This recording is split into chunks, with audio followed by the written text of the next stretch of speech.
Hey everybody, my name is Brian, that is Shane, this is the Popcast Unleashed. Welcome to the Thursday afternoon pickle party. Yeah, boys, we are back. You know what? And we were back a few weeks ago, but we're technically actually back now that the Orville, which is what birthed the pickle party a few years ago, is officially back on air. And of course, we are talking about it today. We are going to give you a big show, a double review. We're talking about the Orville Season 3, Episode 1, and Strange New Worlds, Episode 5. In addition to some comments that Anson Mount made, some comments that George R.R. Martin made about Rings of Power, and some news about what is apparently the travesty that is the new Flash movie. All that and so much more here on the Popcast. I like your little announcer voice, like you do that. You're like, always right here. You always kind of just bring that for us. Welcome, everybody. Happy Thursday. So glad you guys are all with us. We got a huge show today. We're doing 2 reviews back to back. If you didn't catch our Kenobi review, that actually just came out. For members, it came out yesterday. For everybody else, it just popped this morning. So go check that out unless you're like everybody else really mad at Disney and don't want to watch it. So everybody's mad at Disney right now. Everybody's mad. Everybody's the whole mad. World's mad. The whole world. I think we have an epidemic of madness. And I'm not talking about craziness. I'm talking about literally anger, like an epidemic of anger occurring. There's a lot of anger out there. Yeah, I got to be honest, and we're going to get into it later on, but some of the hot takes I'm hearing about the Orville, I'm just confused. Like, did we watch the same TV show? Or, I mean, there's nothing there to be angry about at all. It's it's like being angry at a kitten or something. Like, well, that's what I'm talking about. The culture is so angry provoked. Everybody wants to be mad about stuff because there's something cathartic about being angry. If you walk around in your frustrated daily life, getting mad at things actually makes you feel a little better. The problem is that it's not healthy for you. And sometimes you kind of get mad at things you don't need to get mad at, like the Orville. Yeah, I gotta be honest. I've been that guy. In fact, some days I'm still that guy. Some days I like a really good rant. Like I need to hear someone complain about something that I also want to complain about. And usually they can complain in a way that is a little better worded, a little more insightful, which is why often I'll just call you, Shane, and be like, hey, listen, I just got back from the DMV. And you're like, oh, the DMV. And then I just sort of hang back and like listen to you complain for like 8 minutes. I'm like, hey, listen, I got to go, but thanks for that. I appreciate it. It's the setup. Oh, I love that. Yeah, no, it's great. Now that you know my play, you're going to hold back now. Yeah, no, you want somebody to like, you want to hear your own thoughts, brought back to you and you want it to hear true and ring true in your ears. So sure. Yeah. Let's say hey to everybody, huh? What's up, my friends? If you are on the members section, fantastic. And about halfway through this, after the reviews, we'll be exclusively on that section. But right now on the Unleashed channel, we got Question of Trek, Archmage Frey, Jeremy Snyder, The Dork Knight, Norman Bushwald, Chris Reself. Redself? I can't say his last name. Resliv? John Burns, and I'm sure more that haven't chatted yet. Welcome, my friends. It is going to be a fantastic Thursday. I gotta ask, real quick, and hit the chat if you haven't already. If you watch the Orville and you watch Strange New Worlds, I would like to see your over/under here. Which one for you, subjectively? Which one was the more entertaining watch, the funner watch? Because both episodes were pretty damn good. I'm not gonna lie. But because I saw the Orville first, and I'm just like so stunned at how delicious it was, it's gonna be hard for me to rank Strange New Worlds ahead of it. And it's back. It's been gone for so long. It's like getting that Orville flavor in your mouth again, and getting a new show. is just something else. And we were very blessed to be able to watch the screeners. So we actually saw the first episode a few days before everybody else did. Gave us a chance to get some perspective and create a video. If you haven't watched the video that we made, it's a really great video over on our Popcast Prime channel that talks about this first episode, and kind of it bridges the connection between the second season and this season, and some of the stuff we're going to be talking about during this review, which is the fact that they, address some of their issues from season 2, as few as there are, in this very first episode, and that was really great. So yeah. Okay, speaking of which, there is some news going on, and I know we got to pace ourselves, so we're not jumping straight in the review because it's already going to be a long show. So if you are not aware, we did release an Orville for the first time in a very long time, an Orville Prime video, like our short style video. Spent a long time on it. Luckily, we got access to the content ahead of time. But if you haven't seen it, okay, I'm going to need you guys, after this, do me a favor. Oh, dang. Wrong button. I'm sorry. Ready to vote. I'm sorry, wrong button. Upvote that podcast video. If you guys haven't seen it, for whatever reason, okay, after this video, please go and check out this video, okay? It's really quite fantastic, and it has a criminal amount of views right now for some reason. Criminally underviewed. Also, if you're watching right now, please let's give this video a thumbs up, and let's see if we can get YouTube to serve us to more people. Let them know we're live right now. Yeah, because they're not serving on other stuff right now. YouTube. That was your. Oh yeah, I got a rant of the day about YouTube. Oh, it's gonna feel so good. It's gonna feel so good. See, it's good to be angry sometimes, but it is, you gotta small bites. Yeah, small reasonable yes. anger. I feel like that's the answer. So we did get the Orville Screeners. For the first time, we actually have access to like people at Hulu and Disney. It's fantastic. So we're gonna be working with them to do some more awesome stuff. Assuming that video doesn't fall flat and everything everyone always tells us for last year is completely incorrect, and no one actually wants to watch the Orville. But I don't believe that's the case. So I hope what it is, this kind of lag, is that they were gone for a long time, because I saw some comments that were like, I didn't even know the Orville was out. And it's like, oh man. So, and it is on Hulu, and we talked about that before. And while Hulu, Hulu's as good of a streaming platform as any others, it just doesn't seem to have the traction as a Netflix or as some of these others, where it doesn't get into the zeitgeist. Right. So hopefully we can get some better advertising, word of mouth, whatever it takes. Agreed. Okay, so if you're not subscribed, please hit that subscribe button and hit the like button, and let's get this thing served, because it's going to be a nice long stream. And real quick, let's talk about Factor. Shay and I have been actively using Factor, and what's funny is I said the other day, I said something incorrect. I said Factor is too expensive, and then I went to the grocery store. I was going to say this. I'm so glad you're saying this. I was going to say this. I went to the grocery store, and Factor is actually very affordable. It's way cheaper than buying the raw ingredients and creating your own ready meals for the week. It's actually cheaper. And I don't think you're going to be able to cook or create what they're creating for you. And of course, it's keto and all the gluten-free or whatever, all that stuff that comes with it. For us, we do the keto stuff, and it's really delicious foods. It's really easy to create. Couple minutes. I guess you do it in the oven, right? I do it in the microwave. Yeah, I like to throw it in the oven for 10 minutes because then it feels more like it came out of the oven instead of the microwave.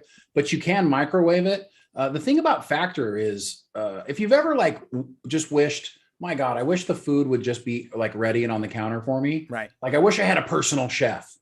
This is what it's like having a personal chef for basically $10 a meal.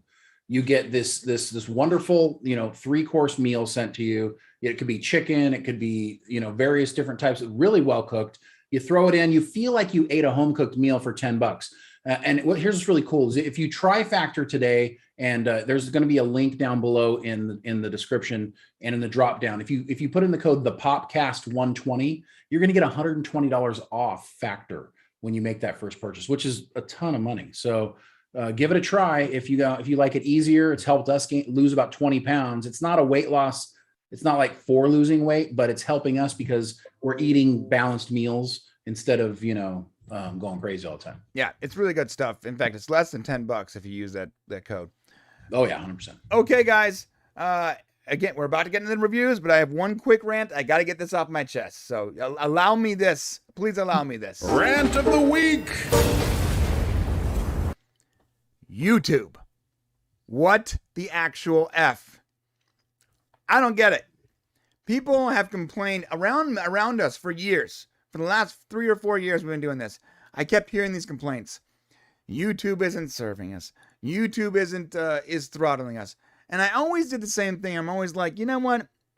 Maybe you're just doing it wrong because we don't really experience those problems. It's a grind, sure. You got to work hard, sure. But I don't think anyone's throttling us. In fact, they wouldn't throttle us as long as we're not talking about anything, crazy. So I mean, God bless those political channels out there that are trying to make it when those topics are impossible to approach without getting a yellow check mark. But we experienced something recently. We put out a video a few weeks ago, and it got a bunch of views, and it went really hard in the paint really quickly. And we're like, okay, so we've been wanting to test this theory. Can we make 3 videos in a week? Can we do it? And we figured the best time to try was when we had a video that was going viral, right? So that we get the most bang for our buck. We have a video that is just kicking butt. So the following week, we're going to finally try to do 3 videos in a week. And if you guys don't know, 3 videos on our Prime channel is actually really hard. Huge. We used to do a video a month. Yeah, we used to do a video a month. Every minute, accumulative between me, Shane, and now Gummy, every minute takes probably about an hour, right? Maybe easily. 2. Yeah, easily. No, longer than that. It's 2 to 3 hours. An hour if an hour if you're lucky, 3 if you're unlucky. The average is probably more like 2.5 hours for every minute of video between the 3 of us. So when we go, we want to put out a 15-minute video. We're talking about something that's going to take more than an entire day, a 24-hour period to produce. So we go, okay, we got this great video. It's going really good.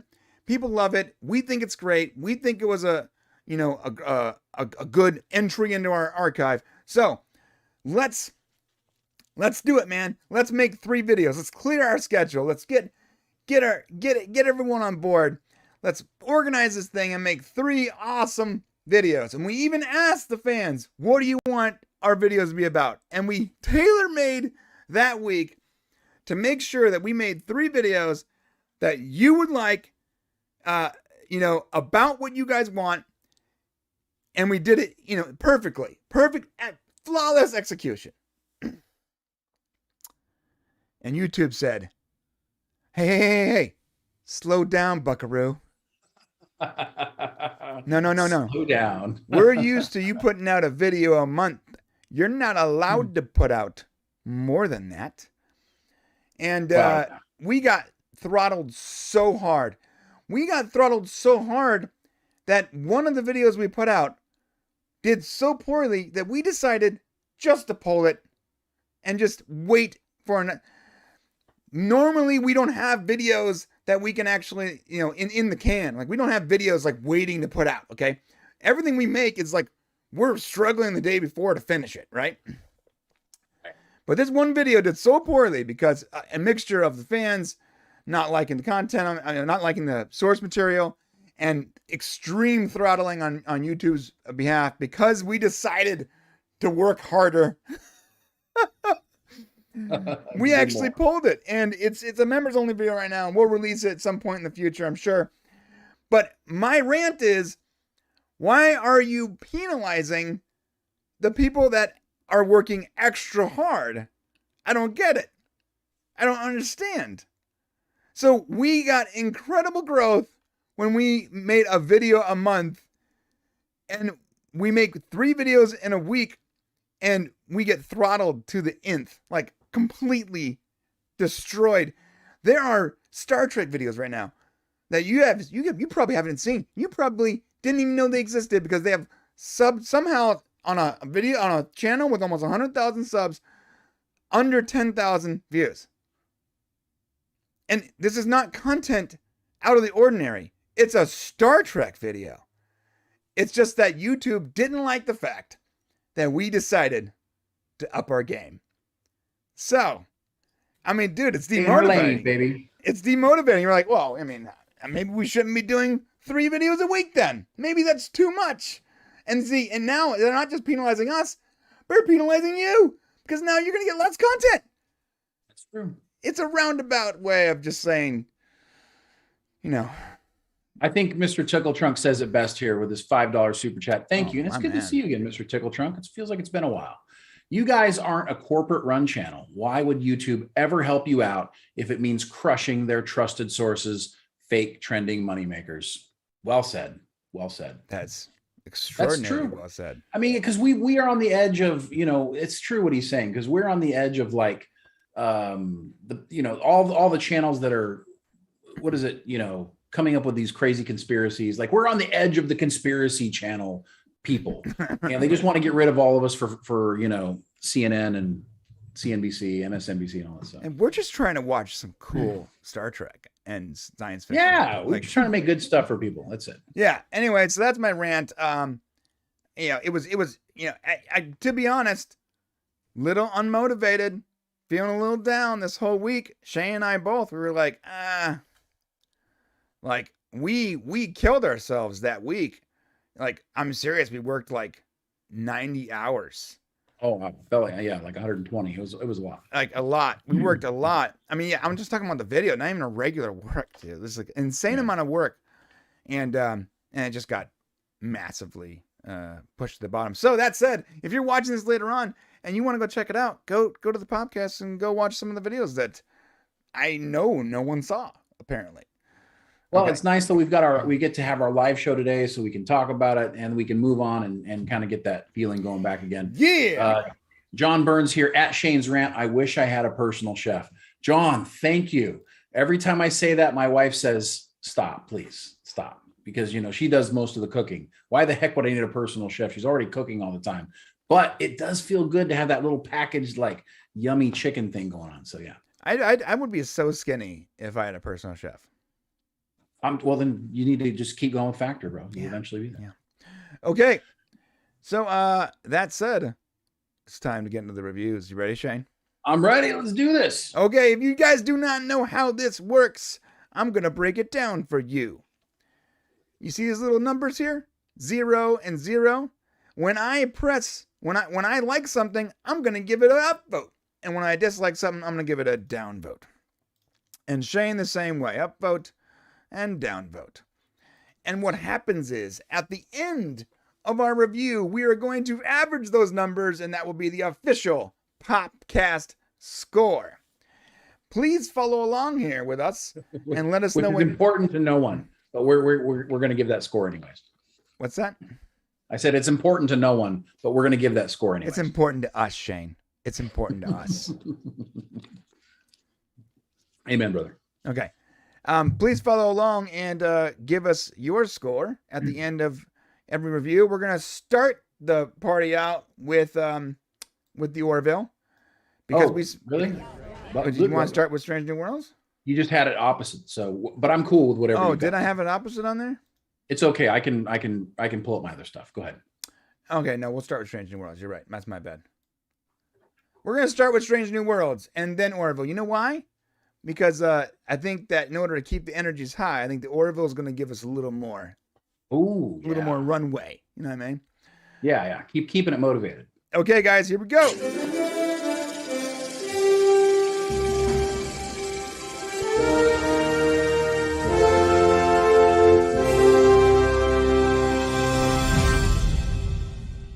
This. It's so much production value. I love it.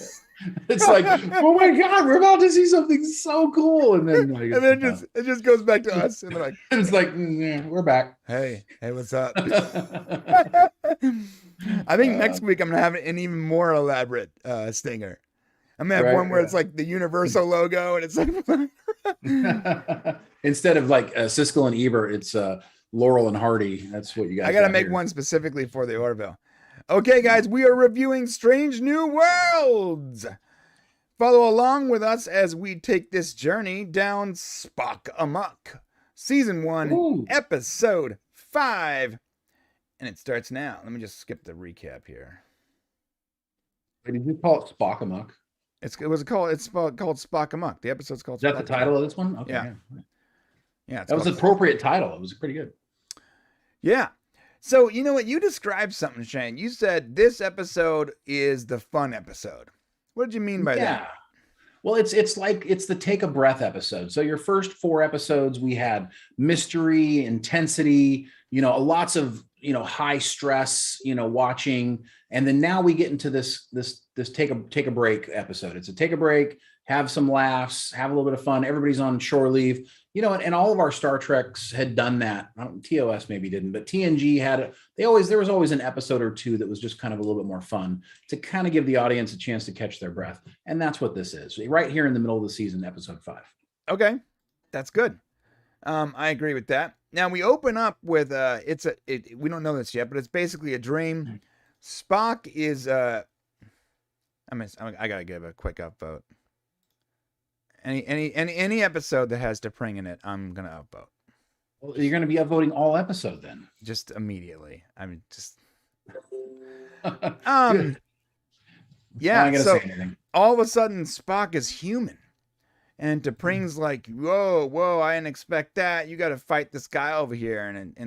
And of course, a little on the nose. To be fair, he's gonna fight his Vulcan half. Right? No, that's perfect. You gave me an upvote here as well because this is a throwback to Amok Time. It is where Kirk and Spock fight each other, and it's like they have the music. Even the music from that episode is in there during this dream sequence, and I thought that was a wonderful TOS thing, and it's just totally appropriate for the show. Yeah, I agree. Plus, T'Pring. I also would like to give T'Pring an upvote because this actress really pulls off like the T'Pring snooty Vulcan we got from Amok Time. I think she really embodies kind of what we expect that character would be a few years earlier. I thought she pulled it off well. Yeah, I agree with that for sure. And she's stunning. Okay. So you vote for her because she's stunning. I vote for her because she's a good actress. I get it. It's all good. Both things can be correct. That's true. That is so she actually comes to the space station. The space station is really cool, by the way. And she's there on her own work. She's there to bring in a logic denier, and sort of reincorporate this Vulcan, I guess, that had decided that he no longer wants to follow the ways of Sarek or whatever their Buddha figure is. And he's departed from logic. And I guess her job is wandering the galaxy on missions looking for Vulcans to reincorporate it back into the warm arms of logic, I'm assuming. I like that description. So she decides that she's going to spend some time with Spock. And there's an ongoing argument going on here because Spock is always too busy. So because of his career in Starfleet, every time he's going to spend time with T'Pring, something comes up and he has to take off. He's got to, modify his schedule. And she went out of her way to prioritize Spock, and he is having a hard time doing the same thing. And if you've ever had a longtime girlfriend or wife, if you're a man, here's the deal. This is pretty spot on. I mean, it is. It's not that I don't want to prioritize my wife, but often work sort of supersedes because, I sort of need her to be flexible because my job is sort of all over the place sometimes. So I sort of feel Spock's pain here. He wants her to be happy, but he's also got to go deal with this diplomatic situation. That's why he's there, right? So that's the argument they're having right now, and she's ribbing him a little bit because his quarters are messy or human or whatever.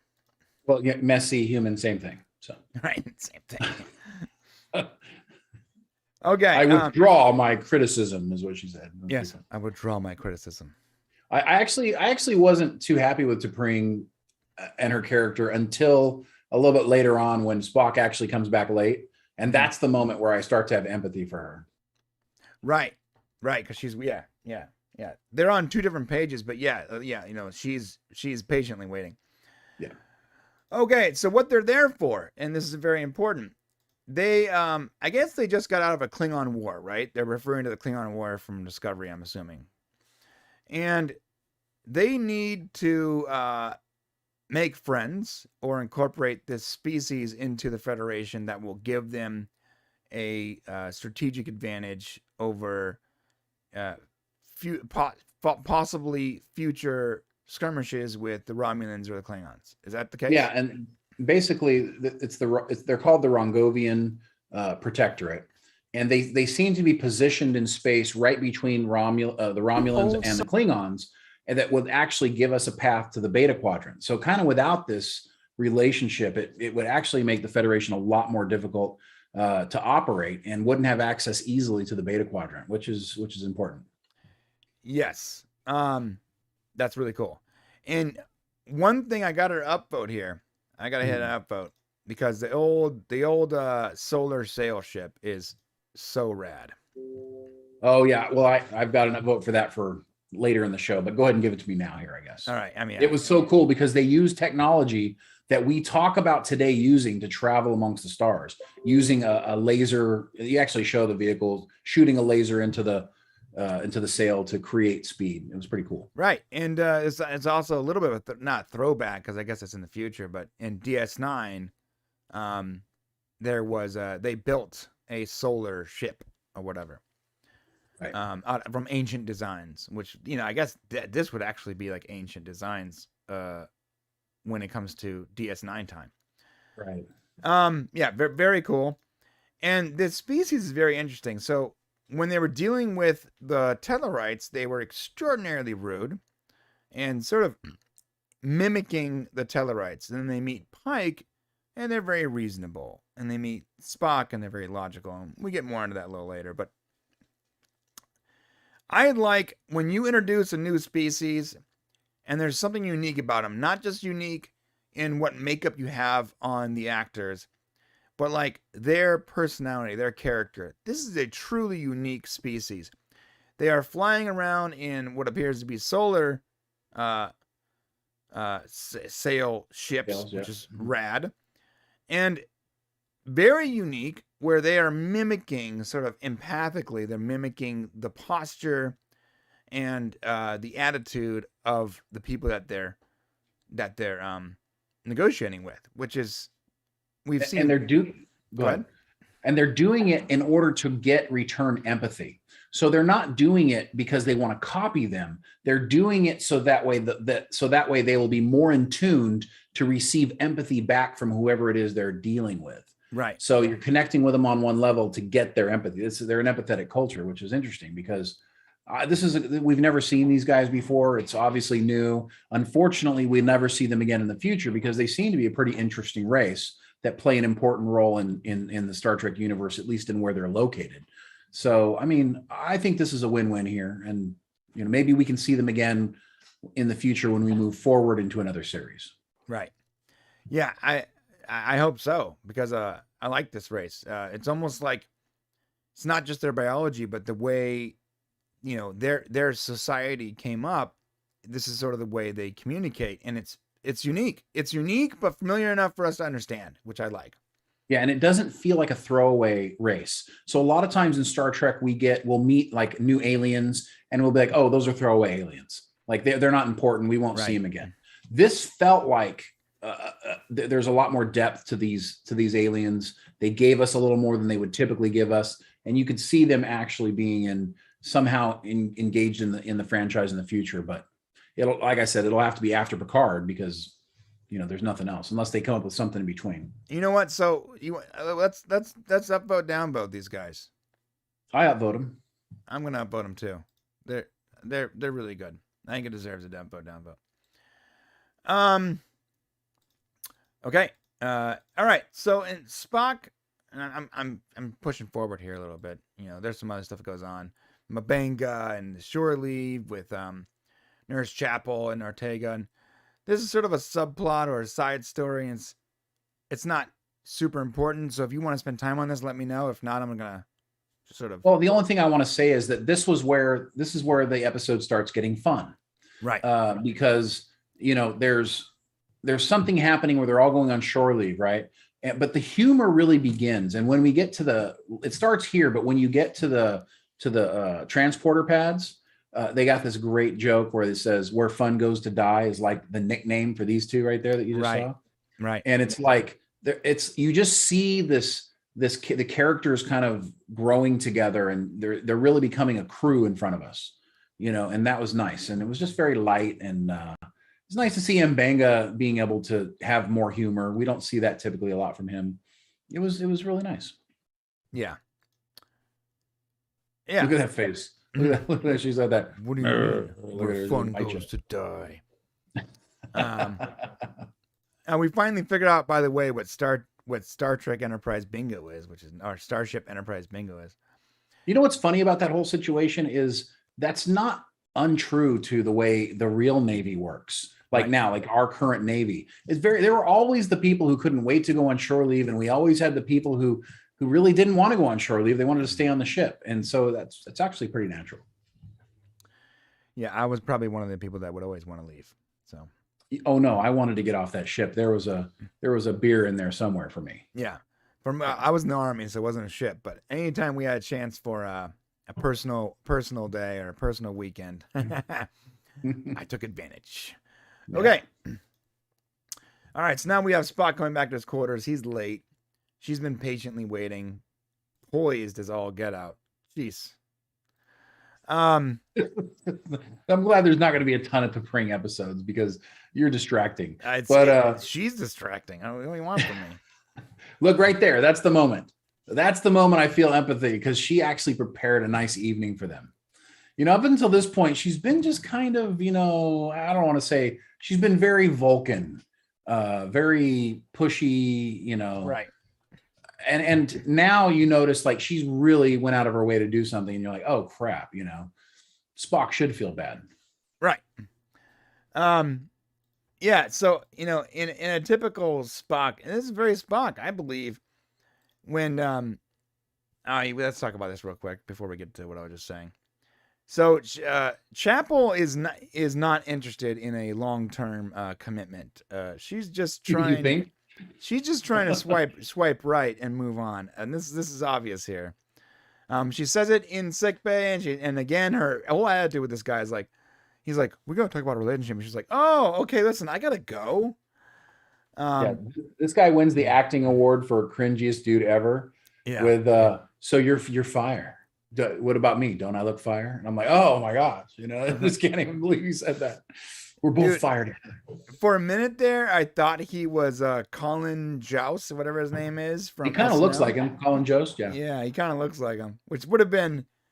I don't necessarily like the dude, but if he did this cameo, I would have had none of my respect.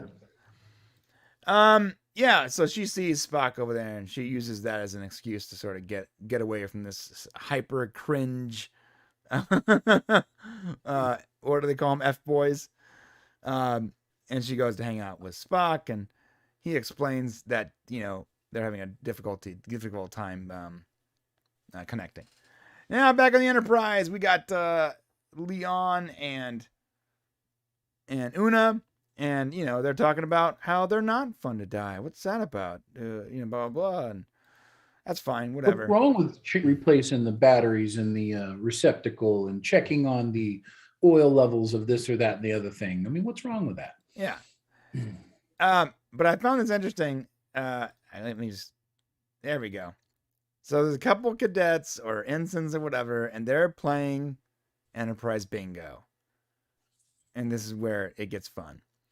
Back with Spock and Chapel, he explains that they're not connecting. She gives him some good advice. Yada yada yada. I'm not giving this upvotes or downvotes because it was just, I mean, it's just story. But you are seeing like maybe the potential beginnings of some sort of they tease throughout the entire thing the relationship between Chapel and Spock, which looks like it's probably on a path to something. But frankly speaking, it won't be, considering the fact that the final breakup with T'Pring doesn't happen until Kirk is running the Enterprise in TLS. Right. Now, let's talk about Vulcan soul sharing. Dude, it's basically Freaky Friday for Vulcans. Yeah, but what is that? Have we seen this before? I mean, not in Star Trek, but like the movie Freaky Friday, literally, like a bunch of them. Yeah. So unfortunately, we gotta make this an upvote, downvote moment, and unfortunately for me, this is gonna be a downvote.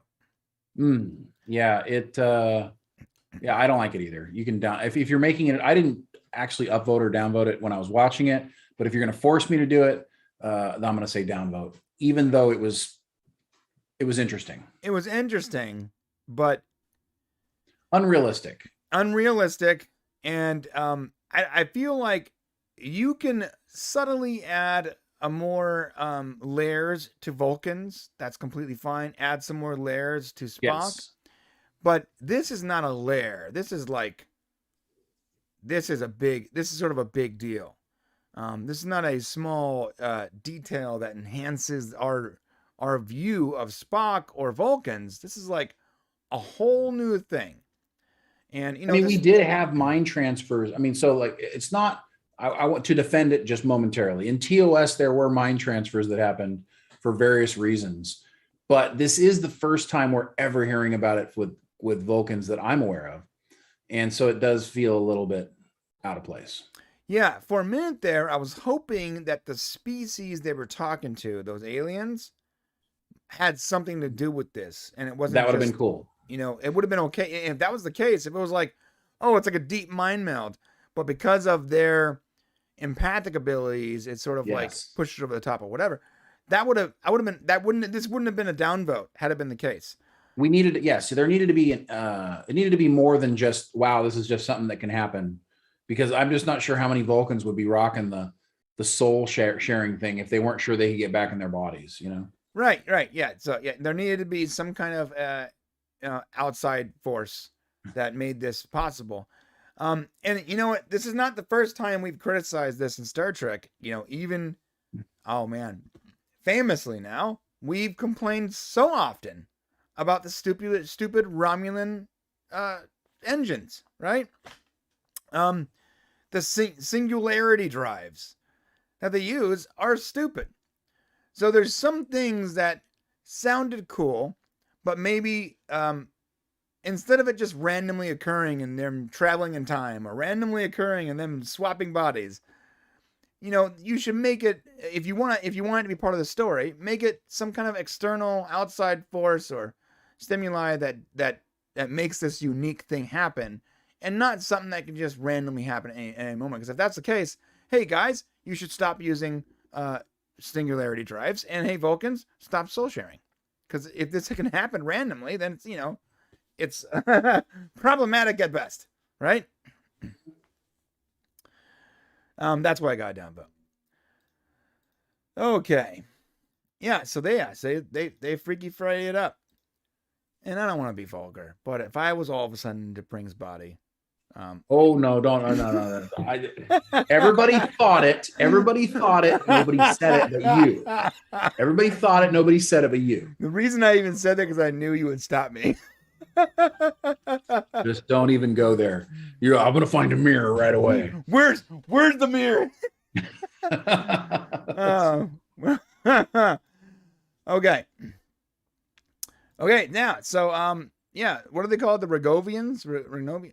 Say it again. They're the Rhongovians. Rhongovians are upset with Pike for some reason. They want to cancel their diplomatic meeting, and it's very interesting because Pike thought it was going really well, because that's what they do. They sort of mimic, the person they're talking to, and because Pike is reasonable They were being reasonable. So, and from his perspective, it's going well, but from their perspective, they're not getting honesty or what they actually need from them, empathy. I found that very interesting. Again, the aliens this episode are really phenomenal. All right, back to the soul sharing. Blah blah blah blah blah. Blah blah blah blah blah. Yeah, I don't really like the soul sharing. I mean, I understand that they used it for the hijinks, but I don't think it was necessary. By the way, that is Spock's favorite word. Hijinks. Yeah. Right. Jeremy put that in the chat. I thought that was funny. Yeah. Hijinks. All right, you must. They both used it actually, which I thought was weird. You must speak with Spock. So they explain. I thought it was funny they were going to hide it from him for a second. I'm like, okay, this is going to become a Three's Company episode really quick. And then they said, no, it's, we need to tell him because that's what reason and, would be, is to tell him the truth. Yeah, if they tried to hide it, it would have been a downvote. It would have been a downvote. You're right. Right.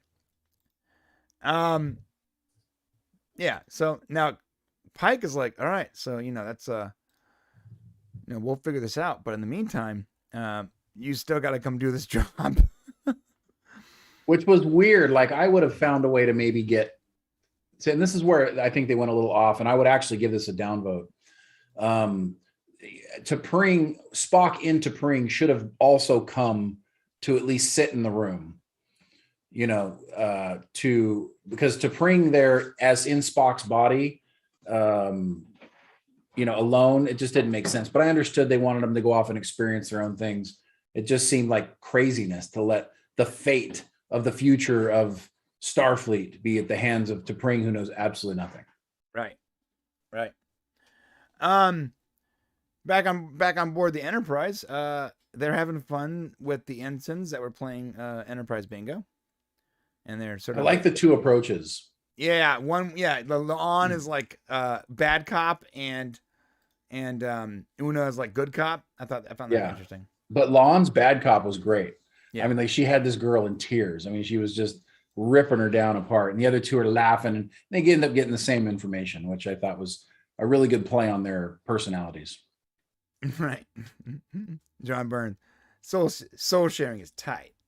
Okay.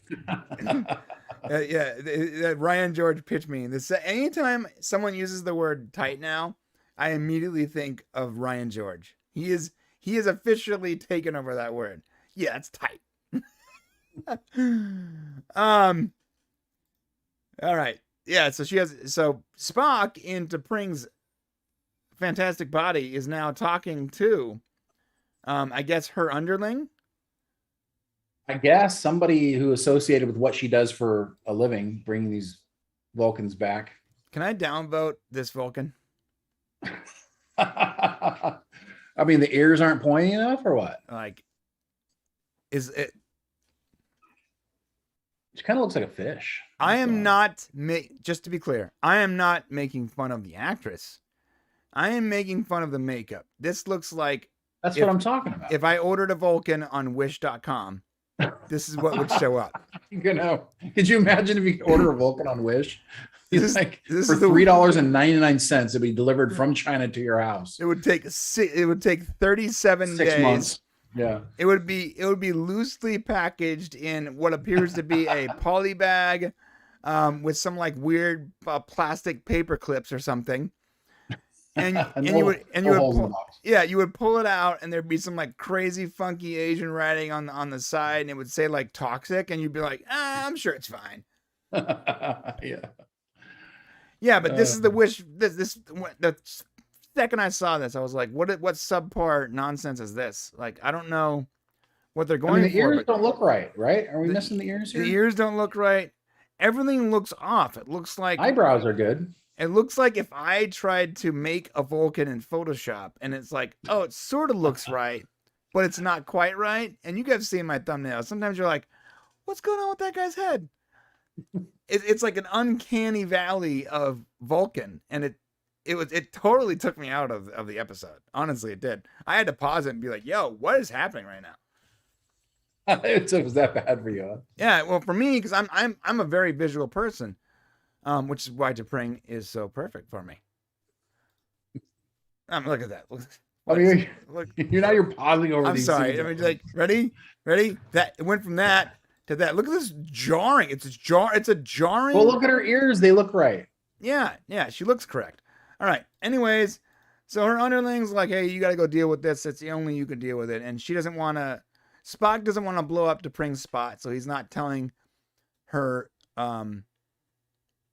assistant or whatever that he's not T'Pring. So he's going to go and try to deal with this this Vulcan that has decided to leave the ways of logic or whatever. Okay. Well done. Well said. All right. So they're talking about how it's not fun. You know, it's not really fun to be anti-fun. And they're deciding that they're going to do Enterprise Bingo, which I love this. I'm going to upvote this actually. Because they chose to do it? You're right. Because it was out of character? So yeah, it was out of character. But so often we hear something in Star Trek where they explain like some like sort of subtle thing, but they never actually go into detail.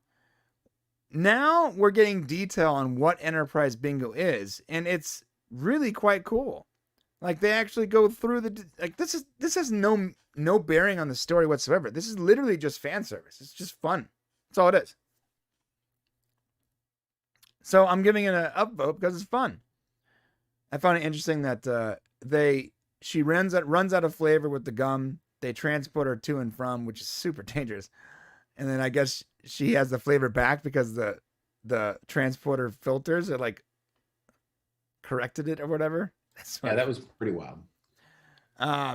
Playing with the turbo lifts. This was my favorite one. Oh yeah, this was my favorite one. The standoff with the phasers on low power. She's like, hold on a second. It's hilarious. Wait. Yeah, so this is kind of cool. This is incredibly out of character because a lot of what they're doing is like sort of dangerous, right? Right. That's true. And these are like, the where the fun goes to die people on the ship. They're the sticklers, right? Stiflers, whatever. I was kind of wondering. I was wondering if La'an like didn't finger that thing all the way down to like the lowest setting. You know, I mean, because you see they're rolling it back, right? They're rolling the settings down. I'm like, how easy would it be to shoot her with something a little too powerful? It would have been funny if instead she held her shoulder, she just knocked out. And Leon's like, oh, that was too high. I wouldn't want anything pointed at me, Brian, if one of the settings would like make me disappear forever. Yes, if one of the settings is disintegrate. Like, yeah. How could you trust a person to even stun you when they can disintegrate you with like a flick of your thumb? Yeah. I don't even want if I'm out there doing airsoft, like I don't want you pointing your airsoft rifle at me if I don't have all my protective gear on. So, and that's not going to kill me. I just don't want to feel pain. Yeah. It would have been funny though had she not properly set the setting and it stunned her instead. And she's like, yeah, like hard. And then she took a look at that weapon like, oh, and she had to dial it back, Yeah. She's like, ow, that stings. Right. It was just great. It was really fun. That was a great episode. That was probably my favorite part of the whole show right there. Yeah. Okay. So, is it weird that Ortega has like no purpose this whole episode, just to be there, huh? That's kind of been Ortegas' role the entire season so far. Now, granted, Ortegas is still way better than every single person on the Discovery's bridge. Right. And wait. Back it up. Name one person besides Burnham. Robot part face girl. Yeah. That's why. Because even though she has done nothing for 5 episodes, we know her name. Yet I cannot tell you the name of a single character on the bridge of the Discovery except for Burnham and Saru. Everyone else completely eludes me. And I've seen 4 seasons of that show. 4 seasons. Right. No, it's true. I mean, so Ortegas, we know Ortegas' name. We know she's kind of funny. She's a good pilot. We know a lot of things about her, but we don't really know her backstory yet. And and I want to give some kudos here, because I thought for a second we were going to end up with like an Ortega's Chapel love story happening here. For like a moment, God. I thought it. I'm like, man, are they going to do it? Like, are they, because Chapel's kind of, I guess, apparently a little touch of bisexual, although she did indicate that she wanted a relationship with a dude. No, she's not bisexual. She's a freak, bro. Okay. She's just a straight freak, bro. This is her. She had a thing with a girl. This is her when she's on Tinder. Well, she doesn't even look at it. She just goes, right. Well, Discovery would have put these two together just because, and not because naturally they should go together, but because socially that's what they would want to do. But what they did is they did the right thing, and they let each person be their own individual. And so Ortega's, I'm hoping at some point we actually get a story about what her background is. And she's the only one that doesn't seem to have any baggage at the moment.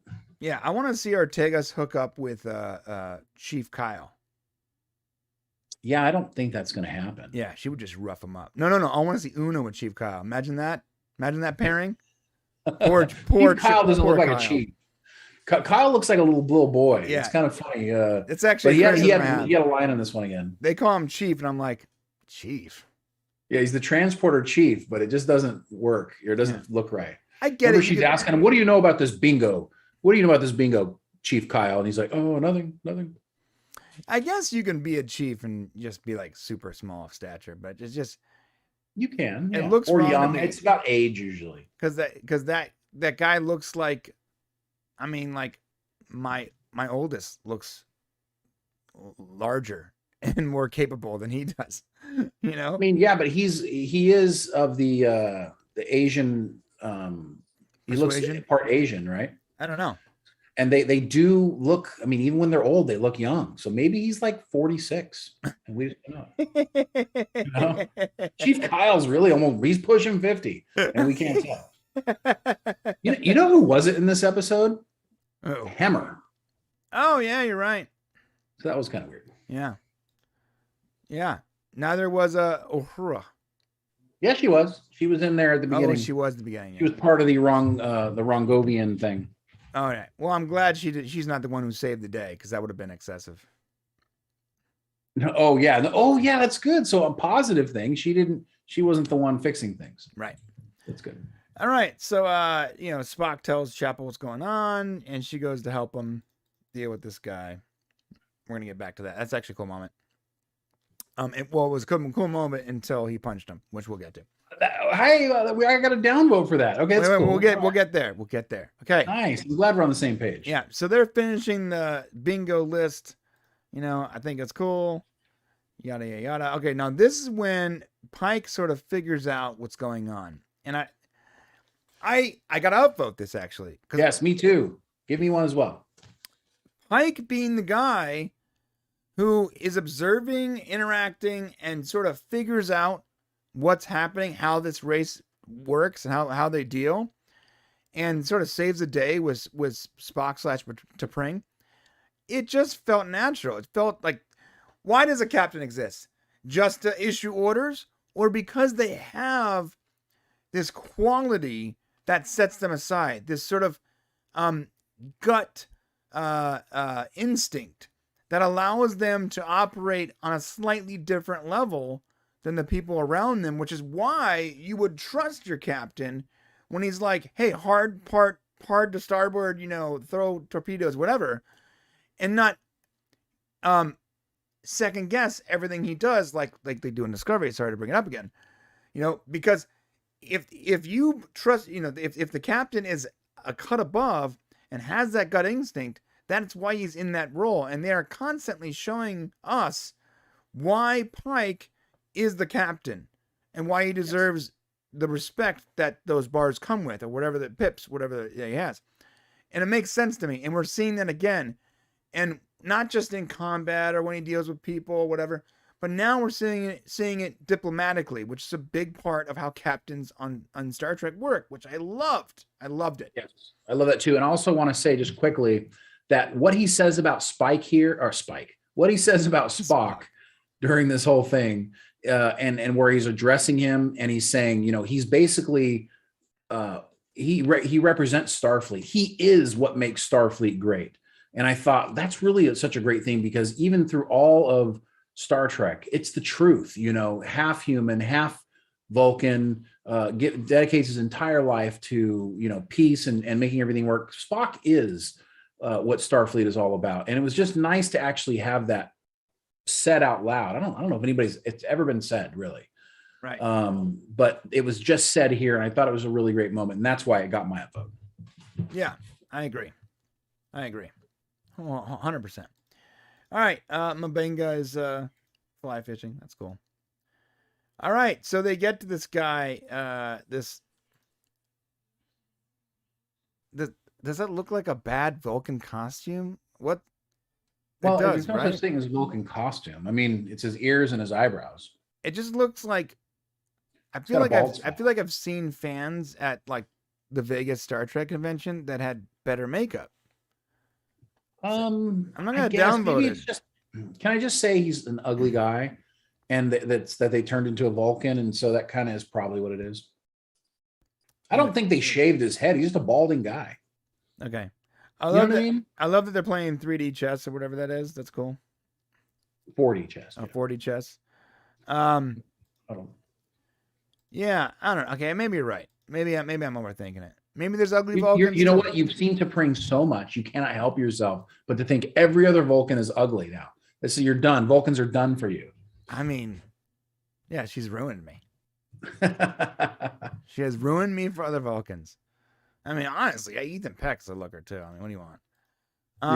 Now look at this ugly dude. Jesus. That's what I'm talking about. Looks like a bad. Actually, to me, his ears almost look more Romulan than Vulcan in a way. It looks like a bad drawing of a Vulcan. It does. I'm not crazy. All right. The ears are just so outlandish. Like, geez. Jesus. Well, Vulcans all don't have the same ears, do they? I mean, dude, this guy's ears are just like out of control. They look like horns. It's too much. Okay. Give him your downvote. Call it good. I'm not going to give it a downvote. I don't want to downvote someone's looks. That would be 2 Vulcan downvotes. 2 Vulcan makeup downvotes. Well, I didn't downvote the other chick either. Oh, you didn't? No. I said I'm not going to downvote someone because they look weird, but I got to point it out, though. All right. Yeah, you're so right, though. Like, look at the difference between him and the Rangers. Well, but it does get a downvote from me here in a moment. Yes. Boom. That's there. The downvote. Yeah, same here. Spock is not going to just punch somebody. I'm sorry. I got to stop it. I got to call it at that. Maybe he has like those female hormones running around. Do Vulcan women have that too? Look at you reasoning out why he might do I gave it hold up. I gave it a downvote too. I'm just wondering, like, how can you, a devil's advocate here, how can you justify, like, because I don't even know very many humans in Starfleet that just completely operate violently like that. So Vulcans, it's sort of, so maybe he's having a hard time dealing with these new hormones that he's not used to. All right. I mean, yeah, you can have that justification. Moreover, it was like he was protecting what he was saying about Chapel, which I thought was interesting. I don't know. I mean, maybe they thought the whole thing was funny. So what Spock would have done in this situation is he would have raised his eyebrows and said something snarky, and that would have been the end of it. And then if he had to do something about it, it'd be a Vulcan pinch on the neck at some point, or, he wouldn't out and out punch somebody in the face though. Yeah.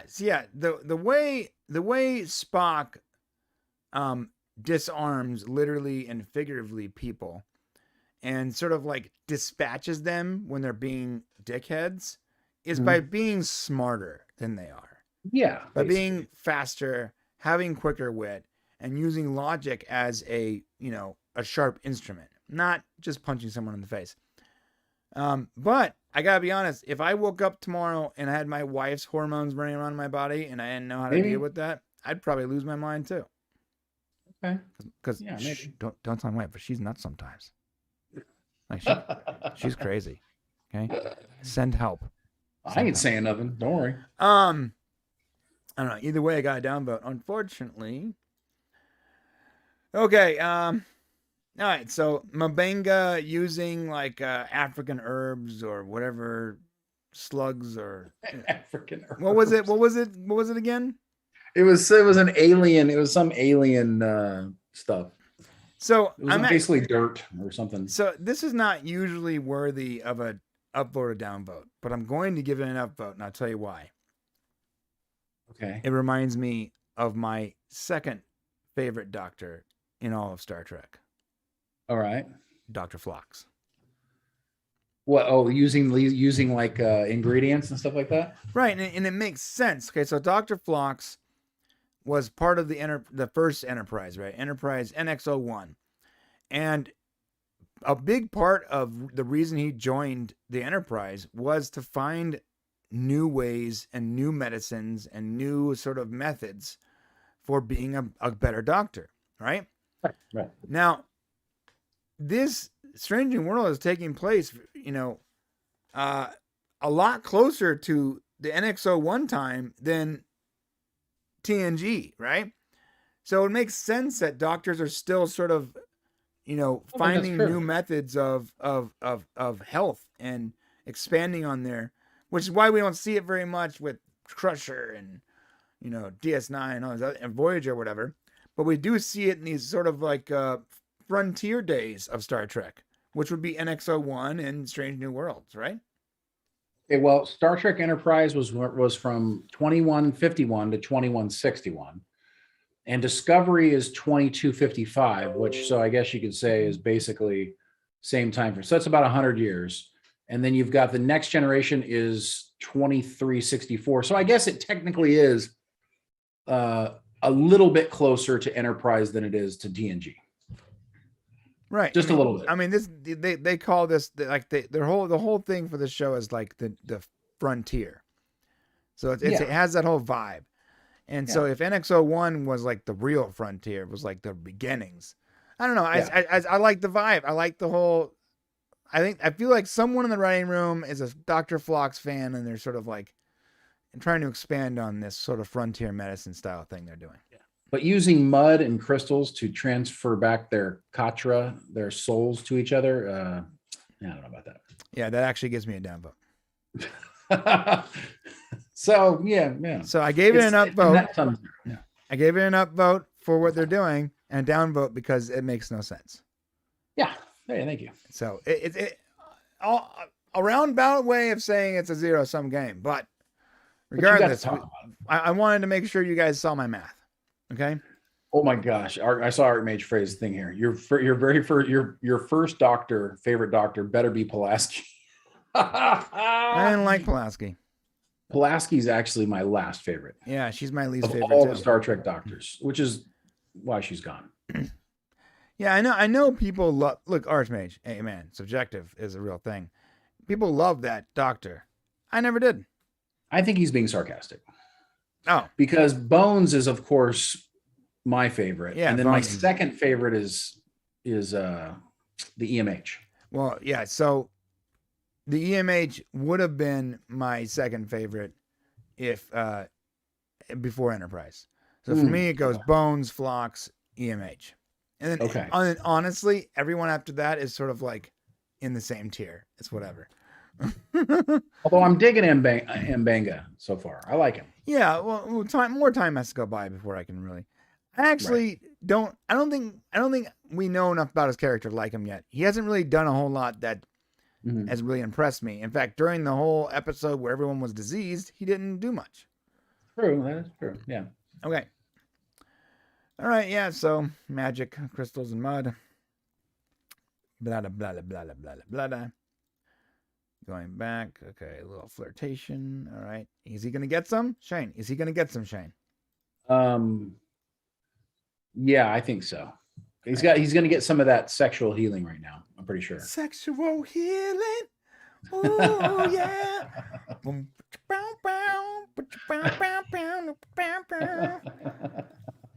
All right. All right. This mode. All right. So they make a deal with the. Well, not really a deal. I guess he's just sort of honest with them. He's like, look, if you join the Federation, what are you getting out of it? Protection, but you're gonna get protection. Probably from threats that you only have on you because you're with us in the first place. And he's very honest with them. And I love the way this plays. In fact, I'm giving you an upvote. I love the way this plays out, Shane. Downvote or upvote how this plays out here. Yeah, I also have the same. We really did well together because I had one as well. Excellent message of empathy via the wrong. Well, actually, it's not what Pike said. It's more that they use this as a traditional way that Star Trek gives a message, right? So they used aliens once again to showcase how being empathetic to people is a better way to do business.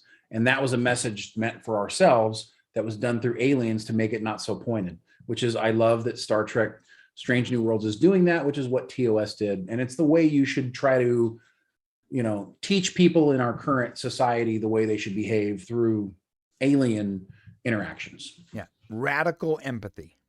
Yes. Love it. All right. Now at the very end, we already upvoted this ship, so we can't upvote it a second time. Right. But flying the Federation colors really quite spectacular. And then this scene, I had to go back and rewatch it again because I'm like, wait, because I'm watching it and I must have missed her touching the shield because I'm like, well, where are they at? Well, are they outside the hull of the ship? What's going on here? Yeah. So I had the same thing. So I'm like working and watching, and I go, wait, how are they walking on the outside of the ship? Yeah. And I'm like, oh my God. In my mind, I was like, if there's an explanation for this, I think there's people on Twitter that are just gonna explode. Yeah. Right. And rightfully so. I was like, if they're just like casually walking on the outside of the ship for some unknown reason, people are gonna lose it. And I guess they took the whole dangerous. Yeah. They took the Starship Bingo thing, and it's perfect for their characters. Like their characters are very down to business, but also like risk takers, right? Big risk takers, yes. So they're taking the whole Enterprise Bingo to like the next level, and they're like, let's make a force field, walk outside on the ship to go do this last bingo thing, which was super rad, in my opinion. Yeah, which I don't think we've ever seen that before. No, we've never seen it. Yeah, not that I remember. There's not a whole lot of episodes where we actually see the outside of the like spacewalks, believe it or not. Yeah. And perfect. So they're looking at like the oldest part of the hull. I guess that's the part of the hull that hasn't been replaced or whatever. And they see the ship. It's sweet. I mean, I want to upvote it twice, but I can't. Like, it's just so freaking rad, man. Let me tell you what you can upvote. And that is the overall episode, which I would like to give it an upvote. Yeah, same here. I'd like to give it an upvote too. This is the first time you've had more upvotes than me. This is the first time. Your score has been higher than mine. Yeah, usually your score is a lot higher than mine. Yeah, I think maybe I just had more fun, or T'Pring's in it. That's why. So the T'Pring episodes. Brian's vote will be better. Okay, guys. So I have a solid 5 points. Shane has a solid 4 points. That puts us at an average of 4.5. And this episode gets a score of 4.5. But that might not be a good thing. What does that mean, Shane? It's the worst score we've had so far for Strange New Worlds. Right. Why is that? I'll tell you why. Because I think there were less upvote, downvote moments in the show. I don't think this episode was necessarily bad. It was telling kind of a longer story. So there were less moments with which we could, I only had 2 downvotes the entire show. Yeah, I had which means we only gave 6 votes. Interesting. Yeah. So that's why it's so low. All right. Yeah. And you know what's funny? My extra point there is only because I upvoted T'Pring. Yeah, that's true. Maybe we should come up with a system where we can only give 10 up and down vote moments. So every show is on the same scale. Oh, I wouldn't mind that. Yeah, maybe. Yeah. All right. Well, whatever. Either way, the score for this episode is a solid 4.5. So take that and do what you will with it. And we're going to say, take that and shove it. Yeah. Take that and shove it. I mean, overall, a fun episode. Yeah, but I guess that there just wasn't a lot going on, so it wasn't much for us to upvote, which is why it's probably the lower score. But maybe sometimes you got to have a bottle episode where it's just sort of fun. Got it. Yeah, I agree. It was great. It was actually kind of a nice break. But I'm ready next week to get into some like serious Star Trek mystery, crazy stuff going on. Yeah. Is it weird that as much as I like the episodic stuff, I'm sort of missing a MacGuffin? I'm not. I want there to be some kind of mystery. Like I need a mystery. Well, there's a mystery each episode. Yeah, but they need to do more like Supernatural, where you solve a mystery, but you have some kind of underlying story moving on. I didn't like that about that show.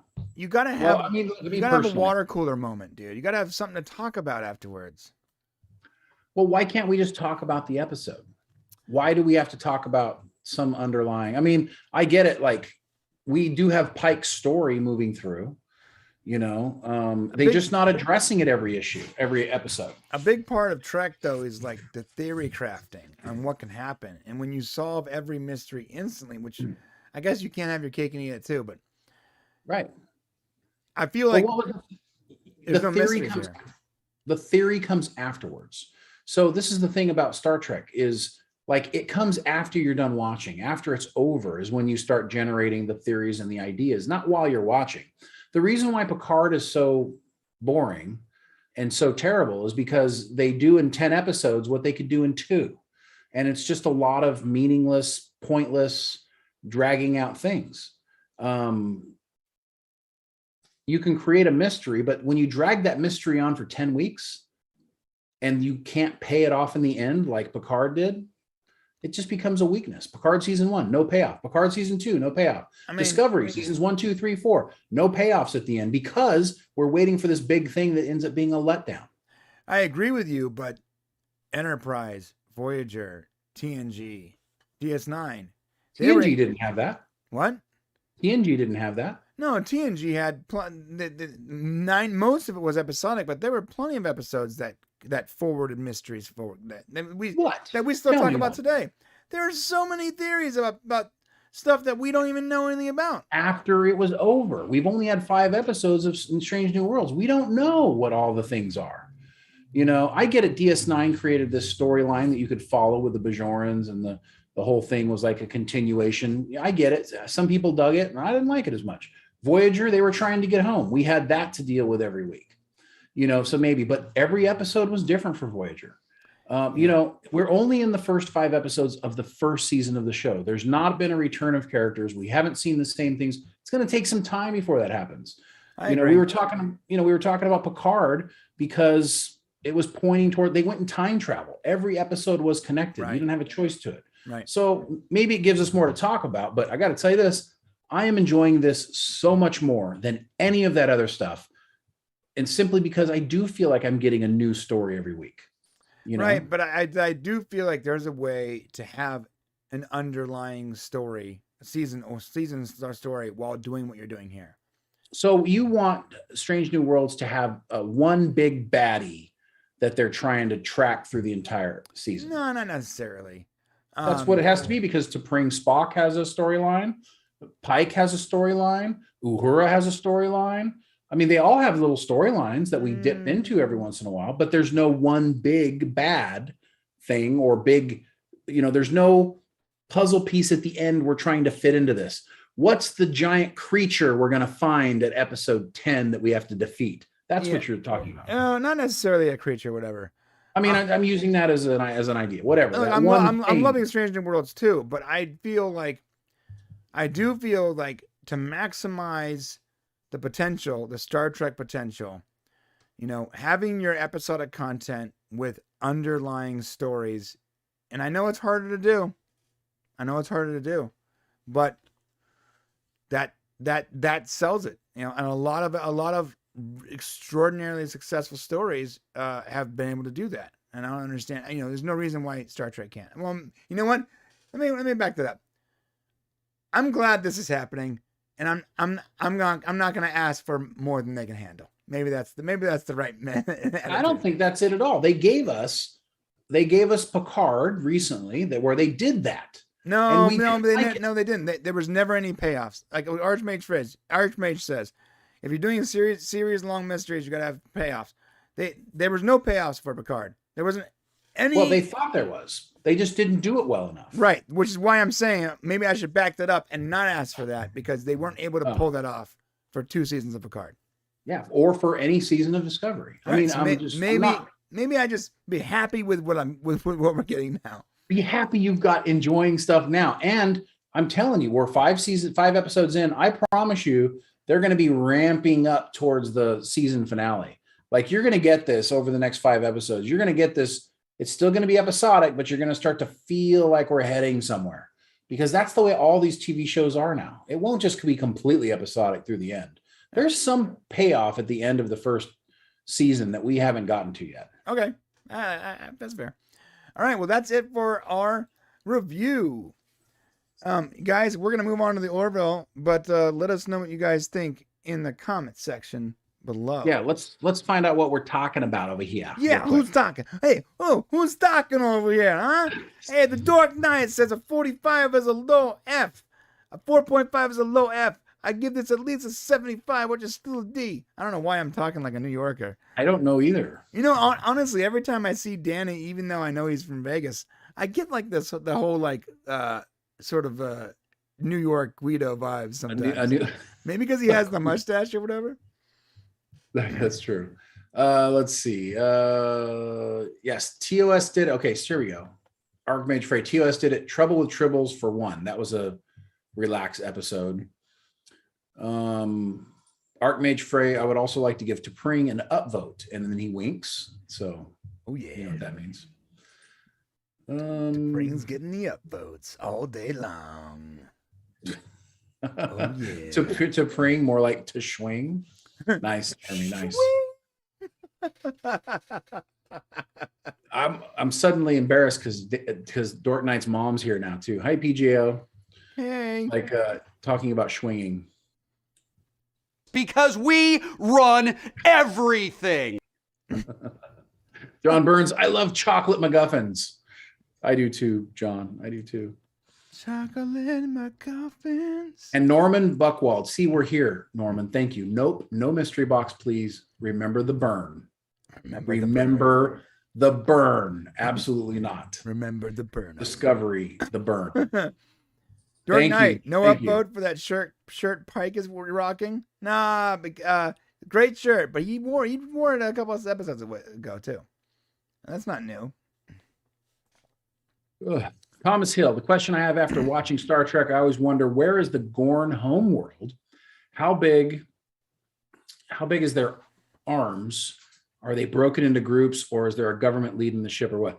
Yeah, that's actually a good point. We don't know enough about the Gorn, and I would love to know all about their society. I mean, that's where Star Trek is light. We need to know who the Gorn are for real. Yeah, I agree wholeheartedly. I need to know more about the Gorn.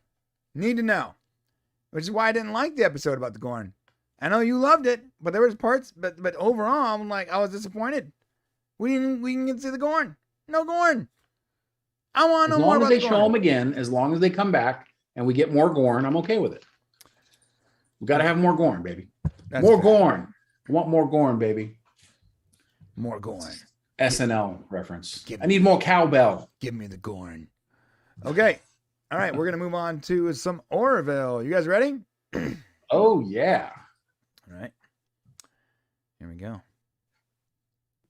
Get ready.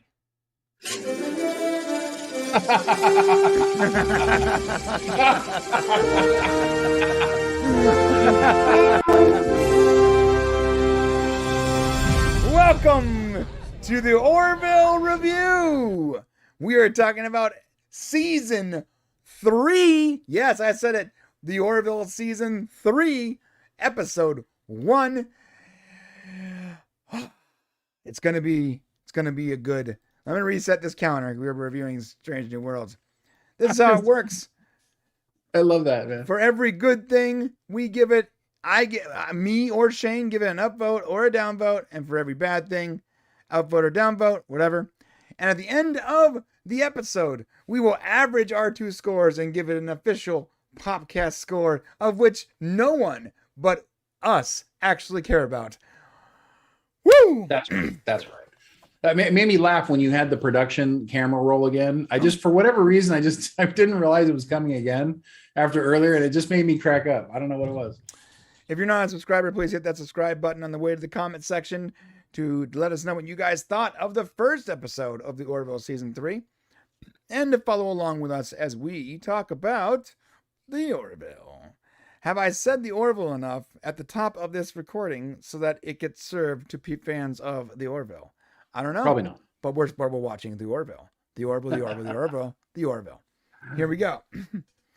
Oh, it was so nice having it back. You guys, it was hard for us to hold back being able to see the screeners and kind of knowing what was going to happen. It was hard not to share with everybody what we knew was coming and how exciting it was, how we knew you were going to be excited about it, because it was just fantastic to have it back. So. Yeah, I noticed in Hulu, it no longer says season 3. It says New Horizons. So it's like season 1. Really, yeah. What? Well, they really wanted to change. It wasn't they came to Seth and said, listen, what do you think about, instead of saying, the Orville season 3, why don't we change it to the Orville New Horizons? And Seth was like, well, because you're going bigger and better. They kind of came at him with this whole thing. But I kind of think the reason why they wanted to change the name was they wanted to somehow garner more attention and make people think it was different, because maybe a bigger audience would watch it. Which I don't know about you, but every single person I've ever told, hey, you need to watch the Orville, who had never heard of it, which is weird to me that people haven't heard of the Orville, they always end up loving it, coming back and saying, oh my gosh, I love it so much. Yeah. So why can't this show get out in front of more people, bro? I don't know. One of the guys that helps us to do editing discovered the Orville because we were making Orville stuff, and he's like, "Oh my god, this show is outstanding." He started it watching where it was like sort of like a funny Star Trek parody, and then he starts watching, season 3, or New Horizons, and he's like, if you didn't watch everything that went in between, and like let's just say you watched the first couple episodes of season 1 and then you're watching season 3, like the tone is completely different. It's really a science fiction show in its own right, 100%. It's not like a copy and like that. It's the Orville is science fiction. It's so deep cut science fiction. It's just a beautiful expression of my favorite genre, which is science fiction. That's all. What you just said left me speechless. I'm glad. I got nothing. The Dark Knight I cried a little bit. You cried a little bit? Yeah, like the Dark Knight. He said, I literally cried 3 times during this episode. Way more serious than. All right, you'll have to let us know, Danny, when you cried, those moments. Yes. Okay. Yes. Want to know. Mr. Ticker Trunks said, I never knew I wanted to sleep a naked. What? You got to take about half of what Mr. Tickle Trunk says and just kind of filter it. Is that the spiky chick? Maybe.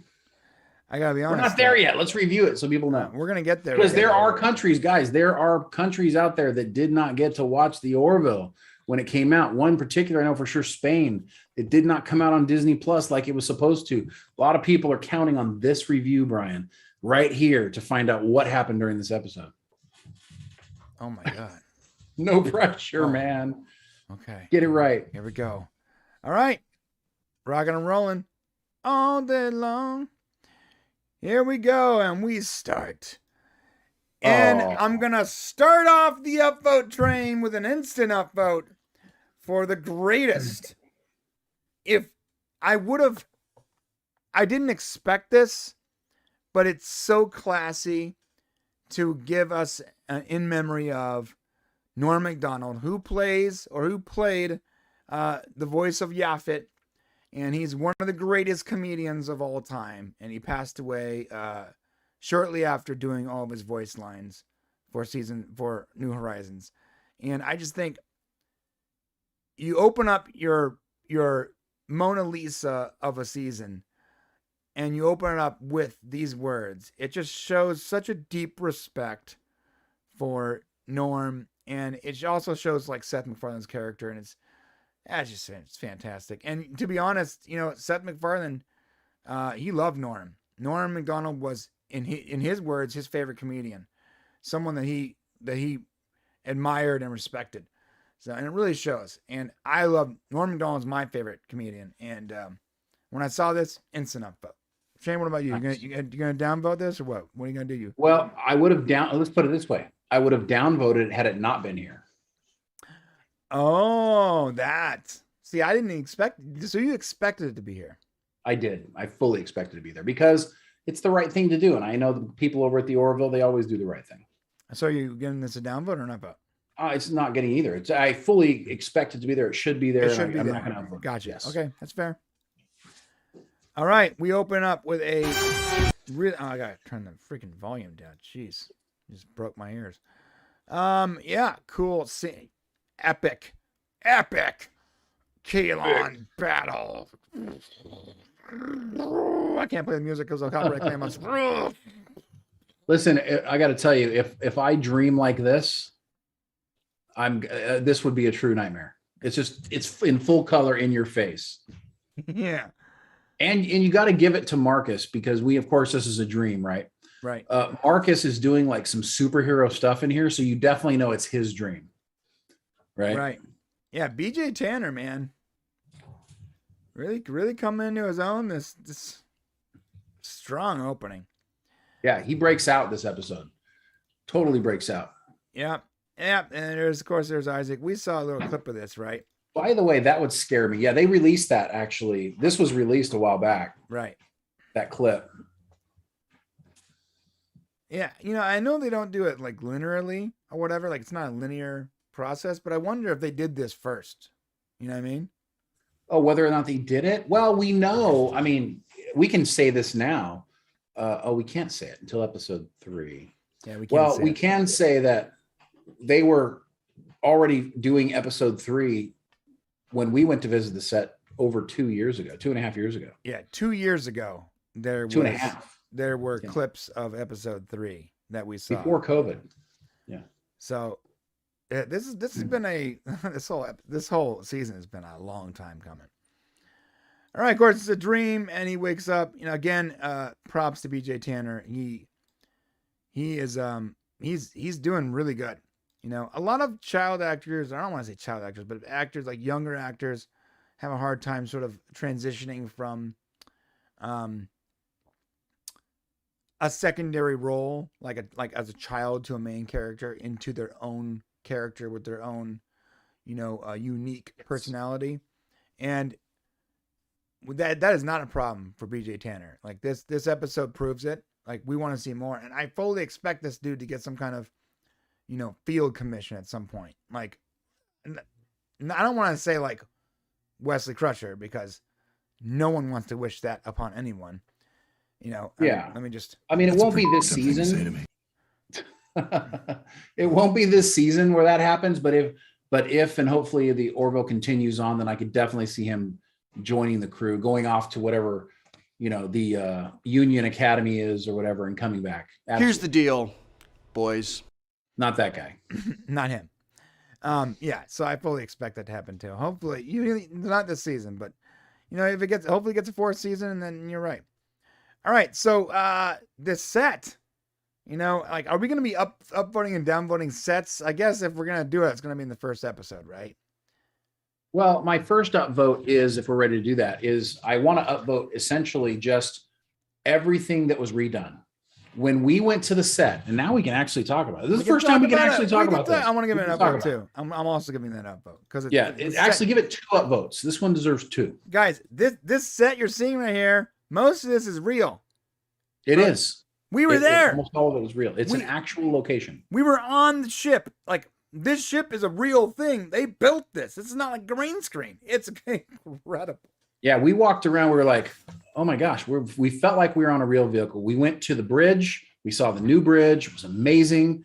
We went to the new engine room. It was humongous. It was such a big, it was like a 2-story warehouse. It was unbelievable. Yeah. There there was an upper like area where you can like walk, and like there's detail where you think there would never be a camera would never be, but like it's like they were like, you know what? Yeah, we don't know if the camera's ever gonna see that part, but just build it all. It's like a theme park attraction. It was like so. Yeah, that's what it felt like.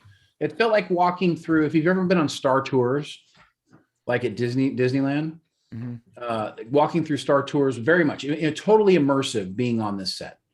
And so we got to see all this, and it was amazing to be a part of it. So everything is bigger. The colors are bigger. They're more brighter. Everything is just better in this episode. Even from the beginning, when you saw that battle, later on, we're going to see things with Gordon's new toys and these little fighter ships that they have. It's just that's the ship. All of that. Shane, that's the ship we saw when we were there. I know. Yeah. Remember when Tom, like, I was taking pictures and Tom was like, don't put that online. Yes, you did. No, don't put that online. And I'm like, oh, okay. That was the ship. I thought it was just a shuttle. Science is a big deal. That was the ship. We saw that. Guys, they built that ship. They built a ship. Yeah. Like, this is not like just all graphics. Maybe at some point it was, but like, they built the ship. This console right here, you're saying, that console, Shay and I played with that. There's these little plastic pieces that glow. We were playing with it. It's all real. It's incredible. It's incredible. Maybe that's why we have such like maybe when we watched this, we were like just like levitating because like we were there. Maybe like the stairs back here. You see how they're lit up? They're lit up. They're actually lit up. Like that's what they look like. That's not graphics. That's not post-production. One reason why this show looks so beautiful and why it's so colorful and so cinematic is because they're not adding anything. We're not adding this stuff in post. They're on this. It's a set. Yeah. No, it's true. Maybe that's part of it because you felt like when you're walking around the set, you feel like you could take off and just fly away. Right. Yeah. And that's what's really cool about it. And so now we're watching it and we're seeing, we're actually seeing it. And it's amazing. Like even this mess hall, we spent time walking around here and we got pictures in front of all the stuff. Yeah. We got to show those pictures now. So we can actually show those pictures now. Yeah. Yeah. I got to find those pictures now. It's been 3 years. It's been a long time. Yeah. Yeah. I desperately wanted to eat in the mess hall, but they were like, you can't eat in the mess hall, bro. In fact, don't sit on that chair. You might break it. I was sitting in a chair and there was like some of the tables had plastic covering them, Mm-hmm. And I'm like moving the plastic out of the way and the tables like glow. Like you don't understand how jealous I am. I want everything, all of this, I want to incorporate here in my home studio. I want glowing.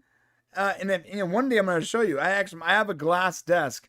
And it does glow. I have this ridiculous amount of LED lights underneath it, and the glass is frosted. And I got that effect, and I got the idea for that effect from being on the set. That's cool. Okay, so there is an upvote, downvote moment here when Isaac sits down with the crew. How'd you feel about this? Well, I thought it was pretty normal. It actually got a downvote from me. This first introduction with Charlie and Isaac actually got a downvote. Okay. We talked about it earlier. We were like, we couldn't think of any. Remember we said it when we did the non-spoiler review, we were like, can't think of any downvote moments. Well, then when I rewatched it, this was the downvote moment. And the reason why is because when Charlie is first talking to Isaac, she's not angry. In fact, she apologizes for what the other people did. And then she's talking about pancakes being her favorite meal. And then all of a sudden this switch goes off and she's like just as angry as they are. And it was weird because it didn't feel correct in that moment. Right. You know what I mean? Didn't feel like she should have came in, sat down, been friendly. So I felt like that wasn't great, but that's pretty much. Yeah. Like, was she baiting him into an altercation? No, because you can't bait a robot. So she was talking on regular when she remembered sort of like how he doesn't have any empathy is when that flip got switched. Yeah. And maybe it just didn't feel as natural. I mean, not horrible. I mean, this is really like kind of her first scene. Mm-hmm. And so it's not like you really want to hold that against her, but like in an episode where there's like a lot of upvotes, this was probably the one downvote for me. And just to say about Charlie Burke's character, this character was necessary. There's a lot of people out there because her character throughout this episode is very anti-Isaac and kind of not cool. She argues with the captain. She's kind of got a bad attitude about, what happened.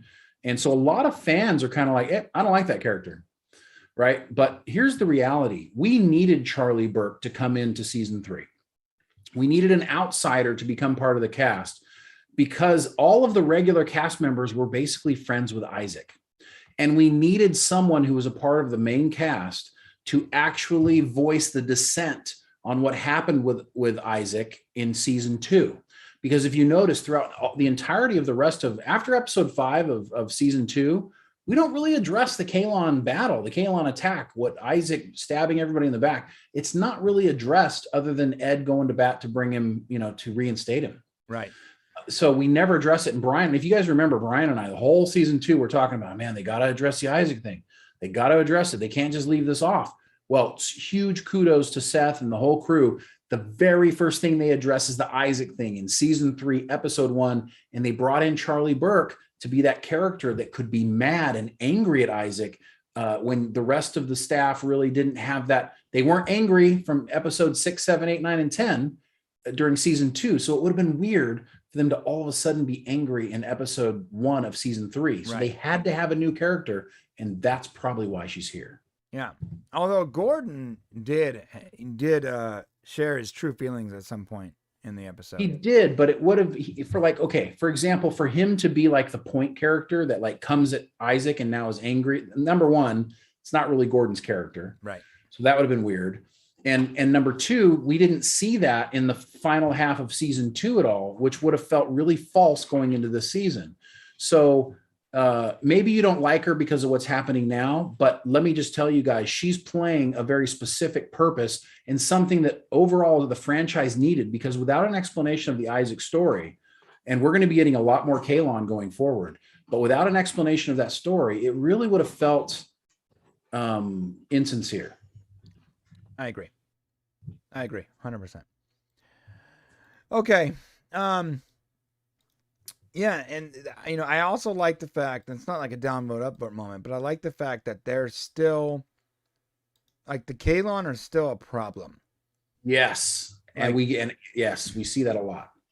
But they're not a problem where they're taking over the entire season.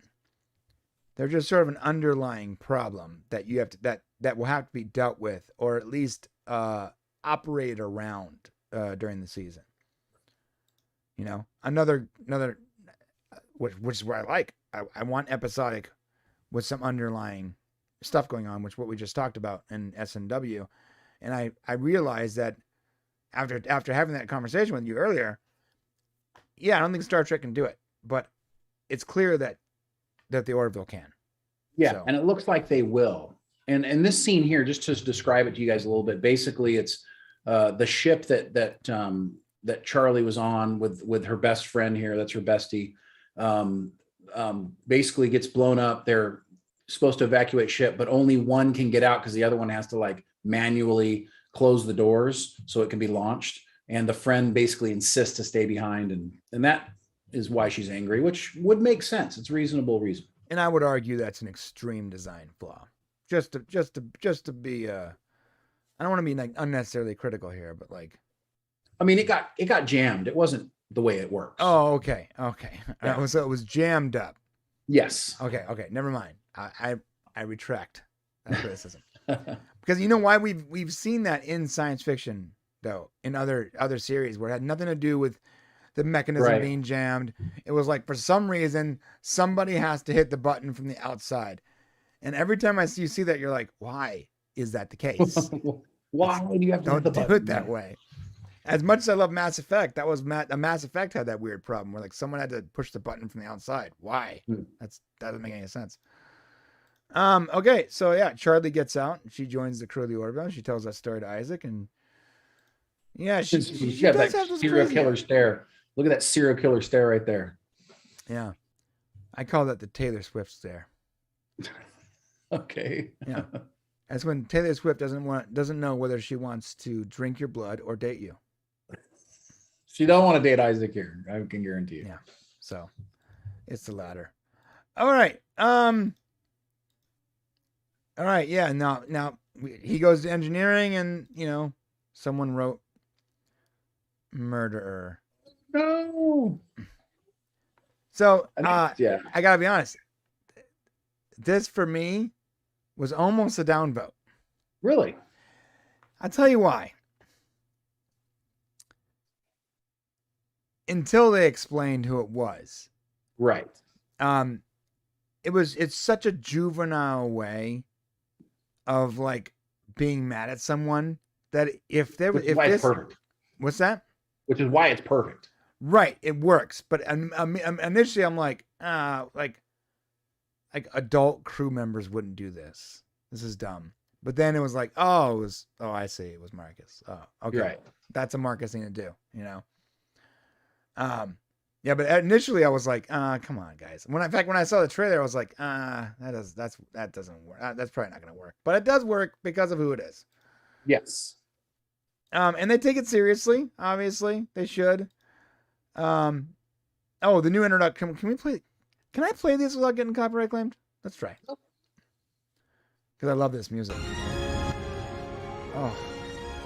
I love the music. I love everything about this, but I love especially the homage to TNG at the very end. Oh, it feels so good. Let me skip ahead a little bit. It's not getting super claimed. Oh, no, go back. Here it is. There it is. That's TNG, guys. So hot. Nice. Way to salute TNG, Seth. Nice. So hot. It's so hot. All right. Yeah, they're fixing the ship. Yeah, what's funny is I said this yesterday during the non-spoiler thing.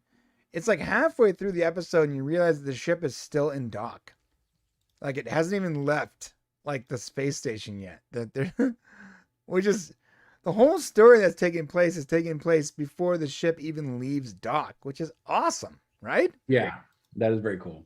All right, they're stressing out over the spray paint. They get it analyzed and it comes back and apparently it was Marcus, right? We're going to get there. Okay. All right. So this episode was very heavy on the Burke character. Yeah, which makes sense. She's their first episode. Right. So how'd you feel about, I felt like she was a little insubordinate with Ed. I totally think so. And if this show wasn't already always a little bit insubordinate, then it would be a problem. Like, let's say this was actually Star Trek, like it would be a problem for me. There's only one Ensign row in Starfleet. Right. But, it seems like everybody kind of just speaks their mind to Captain Ed. And there doesn't seem to be, he seems to take a lot of it up to a point. And you'll see at the end of this one, he dismisses her. Well, not here, but later. But yeah. When he gets gnarly, that was nice. He was like, it's what? nice All to right, see get off the bridge. Yeah, and actually, I'd like to upvote that for Seth's character, because I did feel in this first episode like his leadership level seemed to like game up. Yeah. Did you notice that? Yeah, he leveled up the leadership For sure. and him and Kelly are working very closely together now too. Yeah, you know what was interesting about this first episode? There was no like, I almost forgot they had a relationship together. Right. In a way, I almost don't want them. I know a lot of people want them to eventually be together, but I don't think they should ever be together. Right. It's like just too good this way, the way their relationship works. It would ruin everything. Right. I agree. Yeah, I agree. Of course, we get Yaphet. So Yaphet, how does this suit work? I don't get it.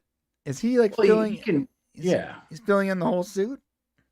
Well, he can, he just fills in the whole suit. He just kind of ekes out into the fingers and he kind of is able to probably press his body against the suit in ways to make him be able to maneuver. Okay. I mean, that's my guess. That's what I would think. Yeah. I mean, listen, as much Yaphet as you can give me, I will never complain. Okay. You want to know how smart John is? So we haven't really gotten to this point yet, but that alien that he's out there with on top of when they're making that repair, the alien in that other suit next to Yaphet actually speaks in an alien language, and John answers him. So John understands that guy's language. Oh, it's awesome. And it's like how many, we've always gotten the universal translator so people can just talk to each other. But the fact that he actually understands like this person's language to be able to talk to him, and it's not a character we've seen before, so it wouldn't be something common, is, a sign of what we're about to talk about, which is John's intellect. Right. Yeah. Which is another mistake they fixed. And when he's hooking up with that spiky alien chick, which by the way, I'm now into spiky chicks, so that's a thing. She was like, you must have studied whatever her species is, physiology. It's like he's a practiced individual. Yes. He makes sure that he knows what he's doing. We saw that ship. Yes, how cool is that, man? Very cool. Yeah. Very cool. I love how the new like fighter ship or whatever it is, just looks like a really small, like sleek version of the Orville, which is pretty cool. The Orville, I thought that was cool. Yeah. So that's like a fighter ship, right? Yeah, single pilot fighter ship. Yeah, it's pretty awesome. This is the moment where he's like, "Listen, man, I got a problem with the dude too, but what are you gonna do?" Yeah, and I had to really weigh that. Like, I mean, that's cool that that's the way Gordon feels, and it kind of shows that maybe there is some uncomfortable. It would have been nice though if we'd seen a little bit of that. Yeah. Yeah. So Mr. Tickertrunk said that we saw that dude in season 2, the alien. The one he's talking about? Yeah. But it's not somebody, okay, we may have seen him on the ship, but I'm saying it's not an alien culture that we interact with ordinarily that John would have a need to learn how to speak his language. Sure. That's what I'm thinking. All right. How many alien languages are you going to learn? Maybe you can learn a lot. I don't know any. I like your honesty. So is that Ensign Tuco? Yeah, Ensign Turco. Upvote. That's not the way this show works. Sorry. She's not wearing the same uniform she was last season. She always gets an upvote. All right. Fair enough. I actually do like the fact that they brought her back. Like, so she was like sort of at some point she was just sort of a one-off character, right? Like, Yeah, she was dating John. Like a punchline or whatever. But she's made her way into like a semi-regular, which is sort of cool. Yeah. All right, and still window dressing, but yeah. What's that? She's still window dressing, but yeah. Yeah, sure.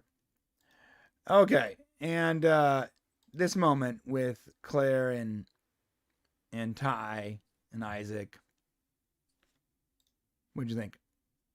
I mean, it's just, it's logical, the next step of what's going to happen. They're all trying to figure out how they feel about Isaac.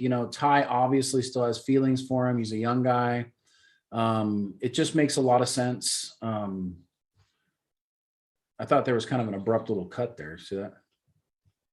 Yeah, actually. Yeah, there was actually an abrupt cut on the screener we watched, but not in the Hulu version. Yeah, right. So when we watched the screener, like part of it was like cut off, but then I watched it on Hulu and it was fine. So yeah, somebody has a comment over here that had Ty been the reason, had been the one who wrote murderer across the front and had that whole storyline, that probably would have been more appropriate for doing that. I feel like Marcus is more of a rebel and like as a teenager than Ty is. Yeah. It would have been interesting though for Ty to be the one who was afraid and scared of Isaac though. Right. I guess that makes sense. Being younger. I mean, yeah, but also Marcus, who's like probably in this role, like where he feels he needs to protect his mom and brother, and he can't protect them against. That's true. These robots. Okay, all right, let's talk about this. This is much needed. And this is gonna be an upvote downvote moment, bro. So, Burke is what is it? Lieutenant Burke? What is it again? Charlie Ensign Burke? Ensign Burke. So she's special in some way, right? And yes. Now I love that she's special, but I don't, and this is why it's not going to be an upvote or a downvote, because it would have been an upvote that she has some kind of like unique ability, but I do not feel like it was explained very well why or how or what gives her these special abilities. that they lean on so heavily this episode. Well, actually, that is a downvote for me. Okay. Because they don't show you how. In fact, Gordon says it here. Show me your. I think it's 4D. She's able to see things in four dimensions or something. She's able to understand relationships in 4 dimensions or something. Right. I didn't quite understand it myself, and I'm like, well, is it just because I'm dumb, or was it not shown to us? But after, and I'm only giving the downvote now because later on, when it becomes critical to what she needs to do, right, I still don't understand what it was that she was important for. Yeah, I do feel like there needed to be some explanation as to why she is special. Because right now, what I see is a human. Right. Yeah. I don't know any humans that can do that. So I don't even know. I'm still not even sure what it is. So, so that's the one thing. Like, I'm not sure what her skill is. She has like unique ability to see things, like see math and do predictive modeling faster than a computer can. That's what I'm trying to say. Like, I didn't see that, or I didn't quite get it. So I think maybe they were trying to show us this. I think they were trying to show us what her abilities were when she was testing out the fighter ship with Gordon. But I feel like there should have been won. What's that? Except Gordon won. Right. Except Gordon won because which was cool, by the way. Upvote the whole like fighter scene and running the drones. That was fantastic. Yeah, I mean, he's the best pilot there is, so I get it. But so there should have been a throwaway line though, where it was like, your unique physiology allows you to better predict mathematical models than the average human or whatever. Sounds like you said that like Obama, actually. I was trying to say it like Bortis, but it didn't work. Oh, I see.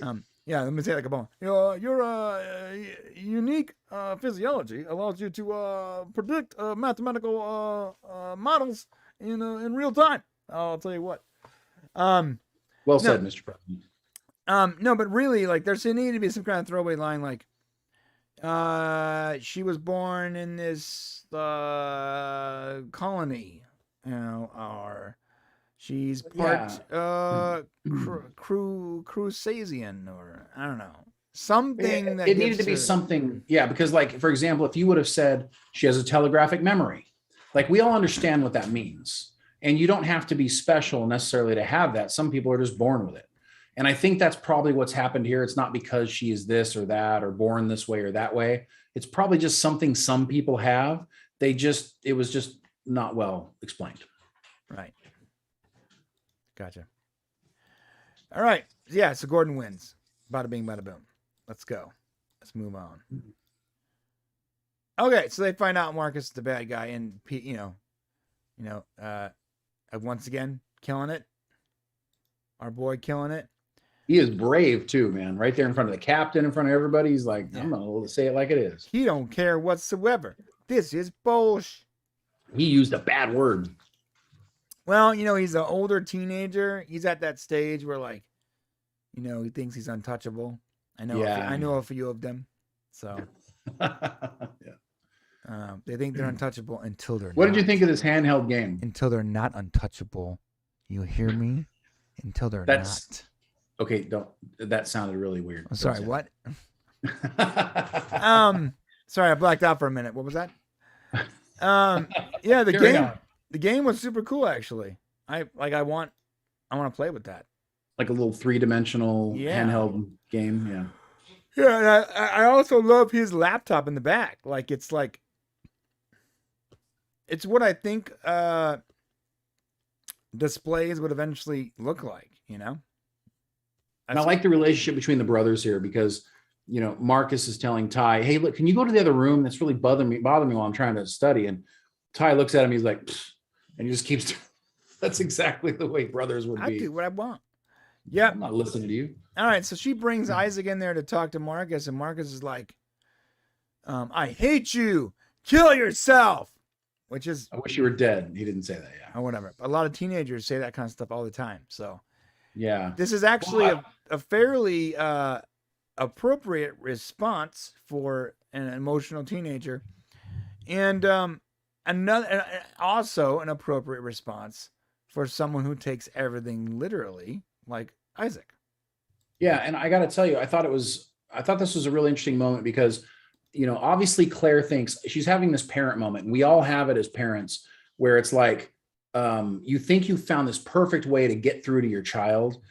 And so she talks to Isaac. We've got it all figured out. I'm going to bring him in front of Marcus. He's going to explain and everything's going to be okay. And Isaac goes, "I'm sorry, Marcus." Right. And Marcus is like, "Yeah, I don't accept it."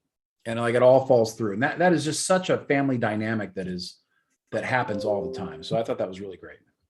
Right. As do I. All right. Now this moment is going to be an upvote for me. Yes, me too. And I'll tell you why. And I already said a part of it before, but Isaac, even though he's a robot, he is endeared with these kids. He loves these kids, right? In his own way. His way, right. In the way he can. Yeah. Right. In the way he can. And he would do anything to protect them and make them feel comfortable. Well, one of the people that he would do anything for said what he wants him to do is die, cease to exist. So in a very Isaac moment, not like Isaac is depressed because someone doesn't like them, but more like Isaac is like, this is what Marcus needs. Like, not what I need, not because I feel bad. Marcus needs this, so I'm going to put everything out there, make sure everyone's prepared for what they need, then I'm going to give Marcus what he thinks he needs. Well, I think and this is what makes Isaac special amongst other, artificial intelligence or whatever, is the fact that we do see this character and while everything he says is very robotic and very the way a computer would do things, there is a heart in there somewhere. There is a bit of a soul to this character that pops out every once in a while. And this is that moment. And of course, this episode is titled Electric Sheep. And of course, it comes from, do androids dream, dream electric sheep? Do robots dream of electric sheep? Right. Do robots. And so I thought that's interesting. Which is from what? It's from Isaac Asimov. Which is my favorite author of all time. Which is your favorite author. And quick side note, Shane got me one year for Christmas. And I'm going to show it to you guys one day. He got me a framed signature and photograph of Isaac Asimov. But wait, it's the 3 laws of robotics typed by a typewriter, and it's signed by Isaac Asimov. It is my most prized possession after my children. I'm glad you liked it. Yeah. And yeah, Isaac Asimov is like the father of robotics when it comes to fiction. He's sort of like. But this title is perfect. Yeah. Because of course Isaac's, dead. We theme is dead, but in a way he's just asleep. Right. Yeah, he's asleep. Right. Yeah. Right. Yeah. So also Dork Knight said, moment 1. This is the first moment that he cried like a baby. Oh, okay. This is number 1. Okay. All right. Wow, there's 2 more still though. Okay, I like it. Oh, there's 2 more after this? Jeez, bro. Nice. All right. Yeah. So, it takes a minute for them to find them. Oh, can I upvote the engine room, please? Oh my God. Oh, please do. Upvote it for me too. I think we've already kind of done that, but do it again. This engine room. So we didn't see this other seasons, but we finally actually see the quantum core. Yes, that was cool. And it's amazing. And let me tell you something. We saw this set. We saw this catwalk or whatever it's called. Obviously, the inside of the core itself, we didn't see that. That's obviously computer graphics. But it's got to be a lot easier to make cool computer graphics when all you have to do is inject awesome things into an already built room, right? This room's already built. It's so cool. This whole set is practical. Oh, Stephen Ernest actually corrected us. He's right, and I don't know why I blanked on it. Do Androids Dream is by Philip K. Dick. So it's not, but I know why he associated with Isaac Asimov. Just that correction. Wait, no, isn't there Asimov? There's an Asimov book, Do Robots Dream of Electric Sheep, right? I know there is. Now I gotta look it up, bro. No, please continue though. Oh, you want me to keep going? Oh yeah. Well, basically, yeah, this scene is, like, if you look at, boy, Seth's got some great makeup on there. His face looks really smooth, right? You notice that? How about that guy's face? It's like, whoa. You know what's funny is, he speaks in an alien language as well, and Seth understands it. I wonder if that we don't realize the Union actually speaks like a ton of languages and we just don't know it. Yeah. Or maybe they have like an internal like translator that we don't actually get to hear as the audience. Yeah. Right? No, that was written by Philip Dick. It's a book. It just probably, Asimov gets all the credit for everything during that time. Oh, I just looked it up. There's a Detective Bailey series where Asimov references that book in the series. In the Detective Bailey book that Asimov writes, he references that book, as like source material. That's very meta. That's why I probably thought that through. That's cool. Science fiction, man. Hell of a thing. All right, going through this.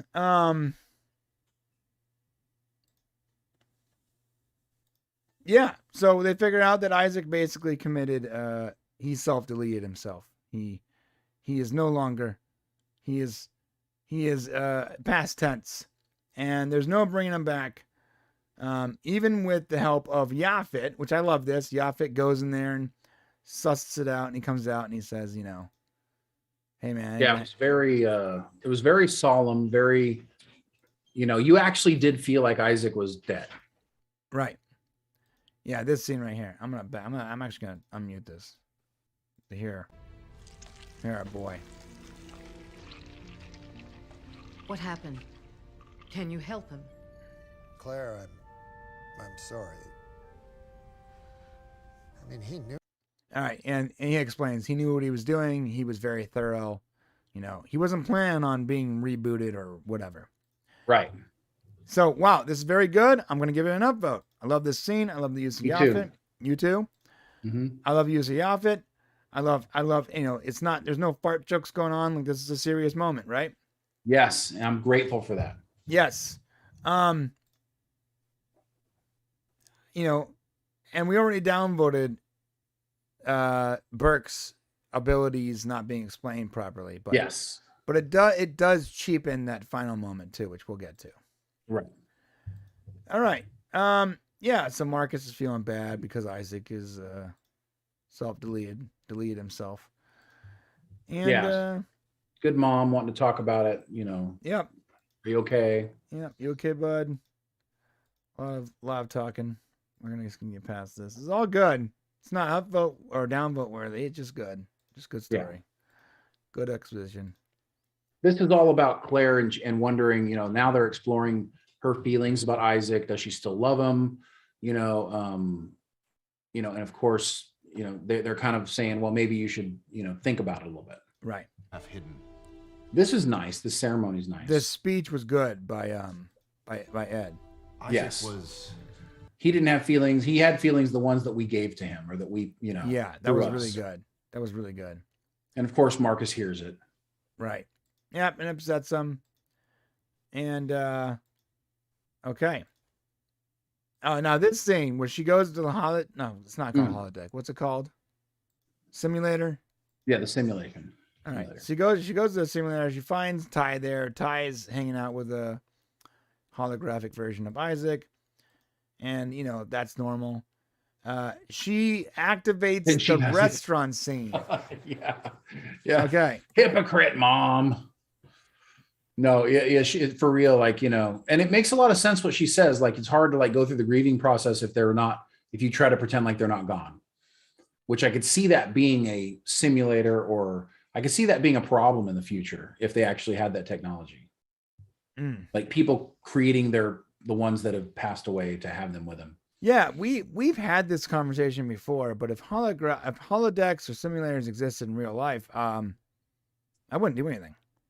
I mean, I think that anyone who answered that differently is probably lying to themselves. Like, I would just live in there.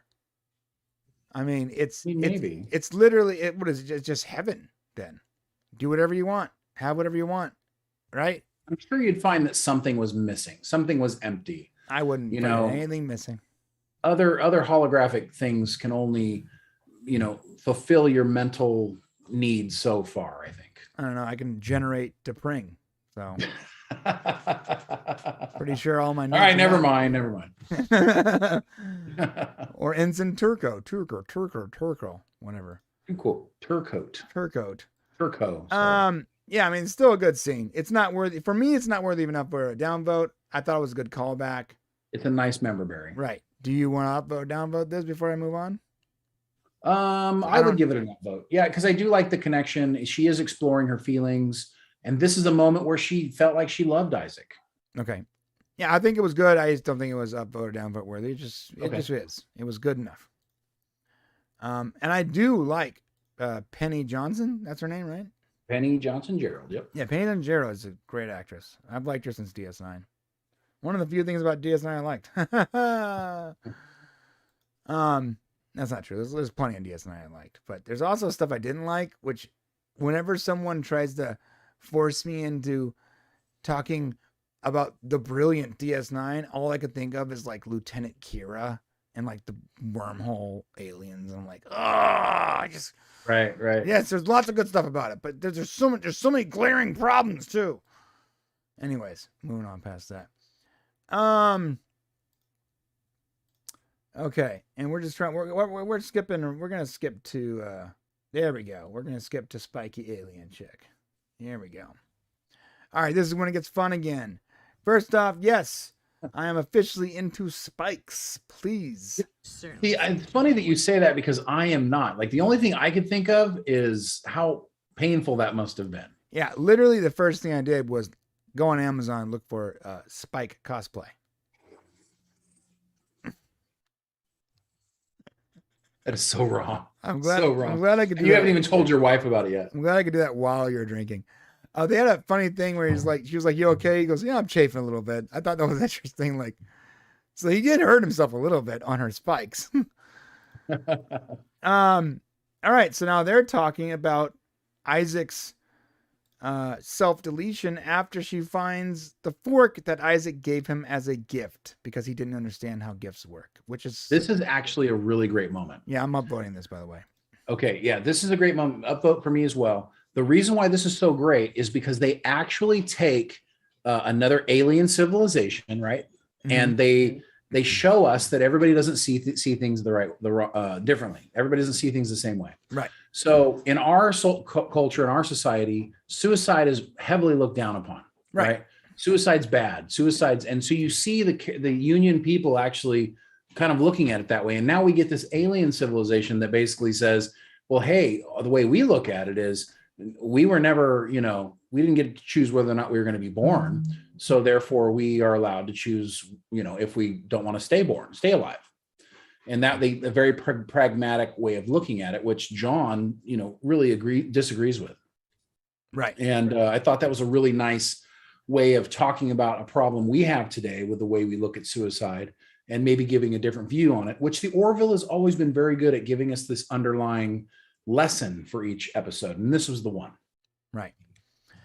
But she does say something during their, I guess, disagreement, whatever you want to call it, that triggers his memory. And this, guys, this is actually, I don't think you guys realize how epic this, oh God.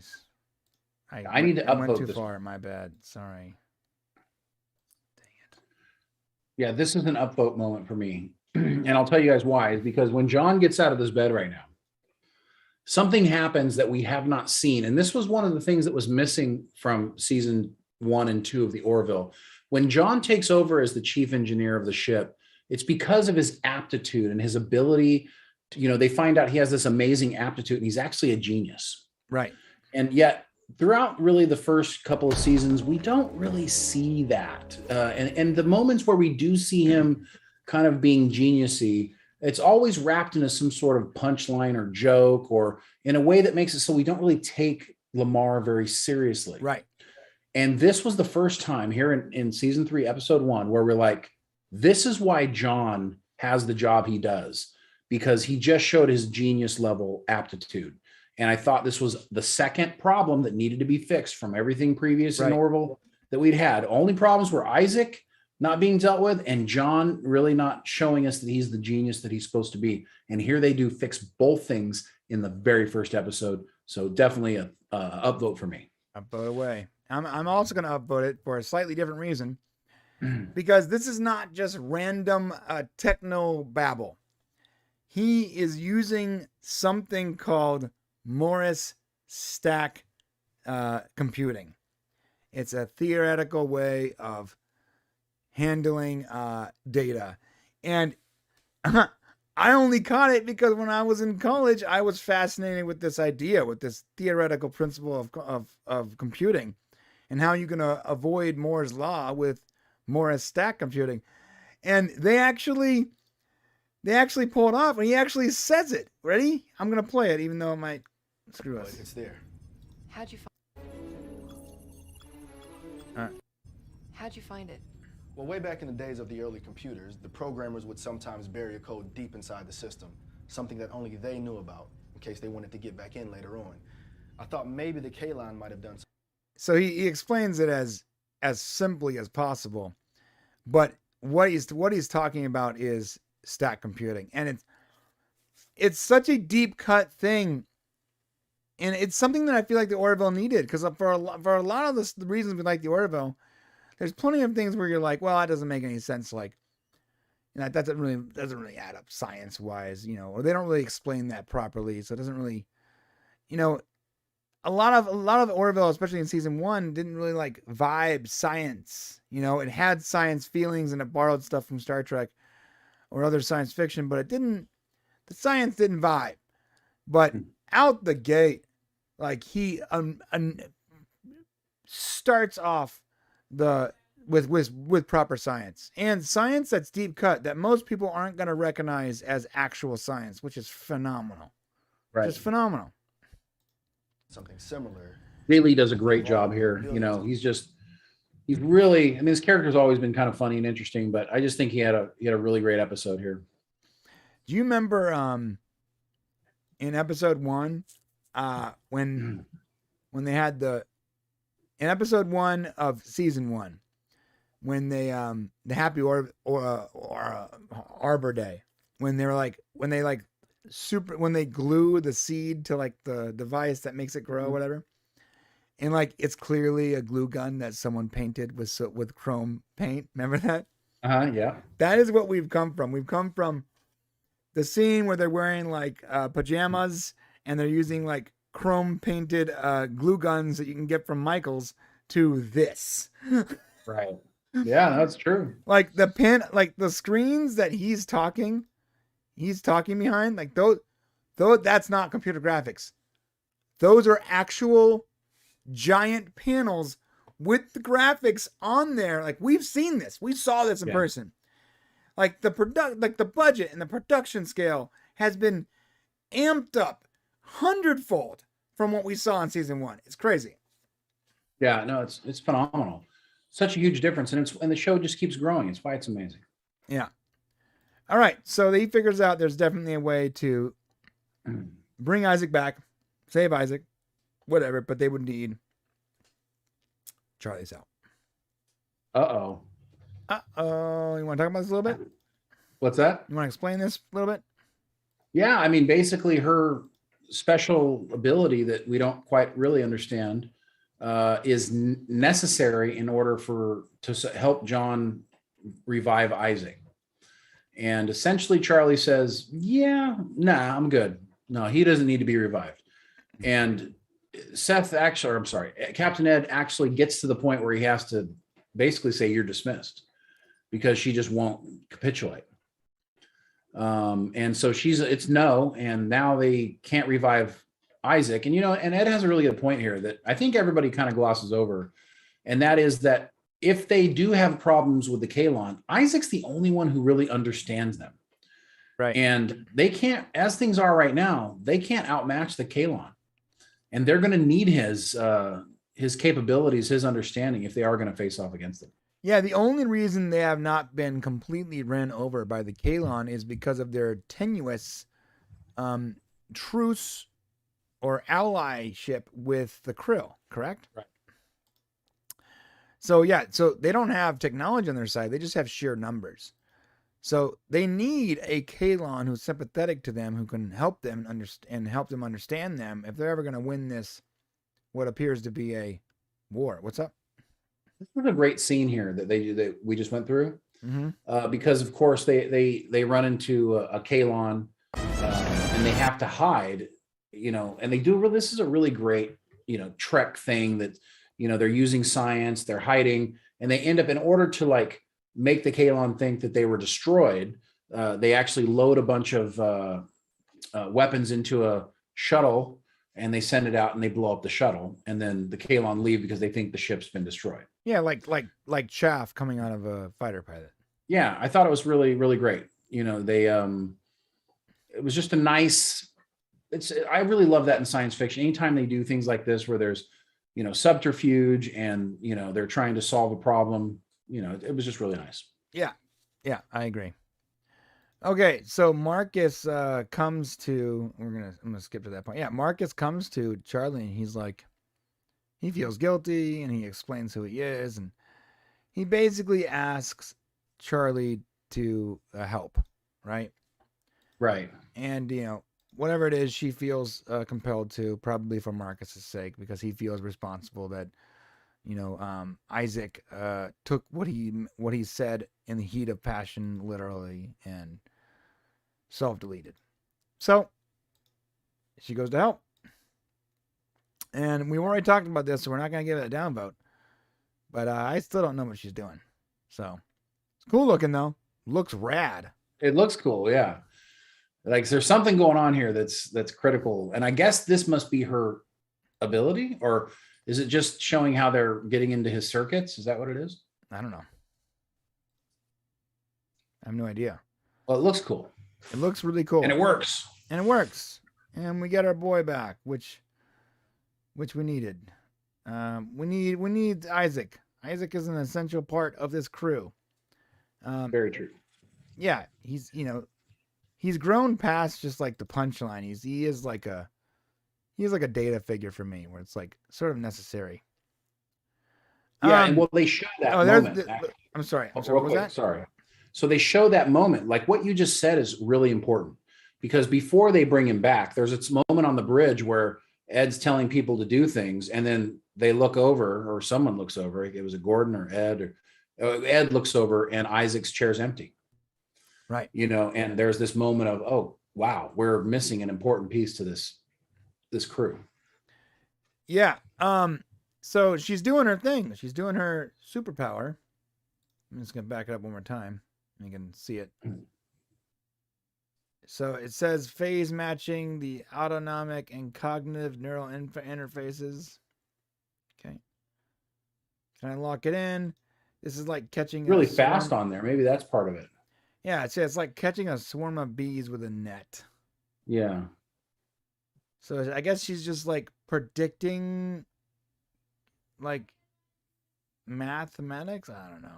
All I know is it looks really cool. It looks like she's doing something complicated. Maybe the fact that we didn't understand it is not that critical. Yeah, maybe it's not a problem.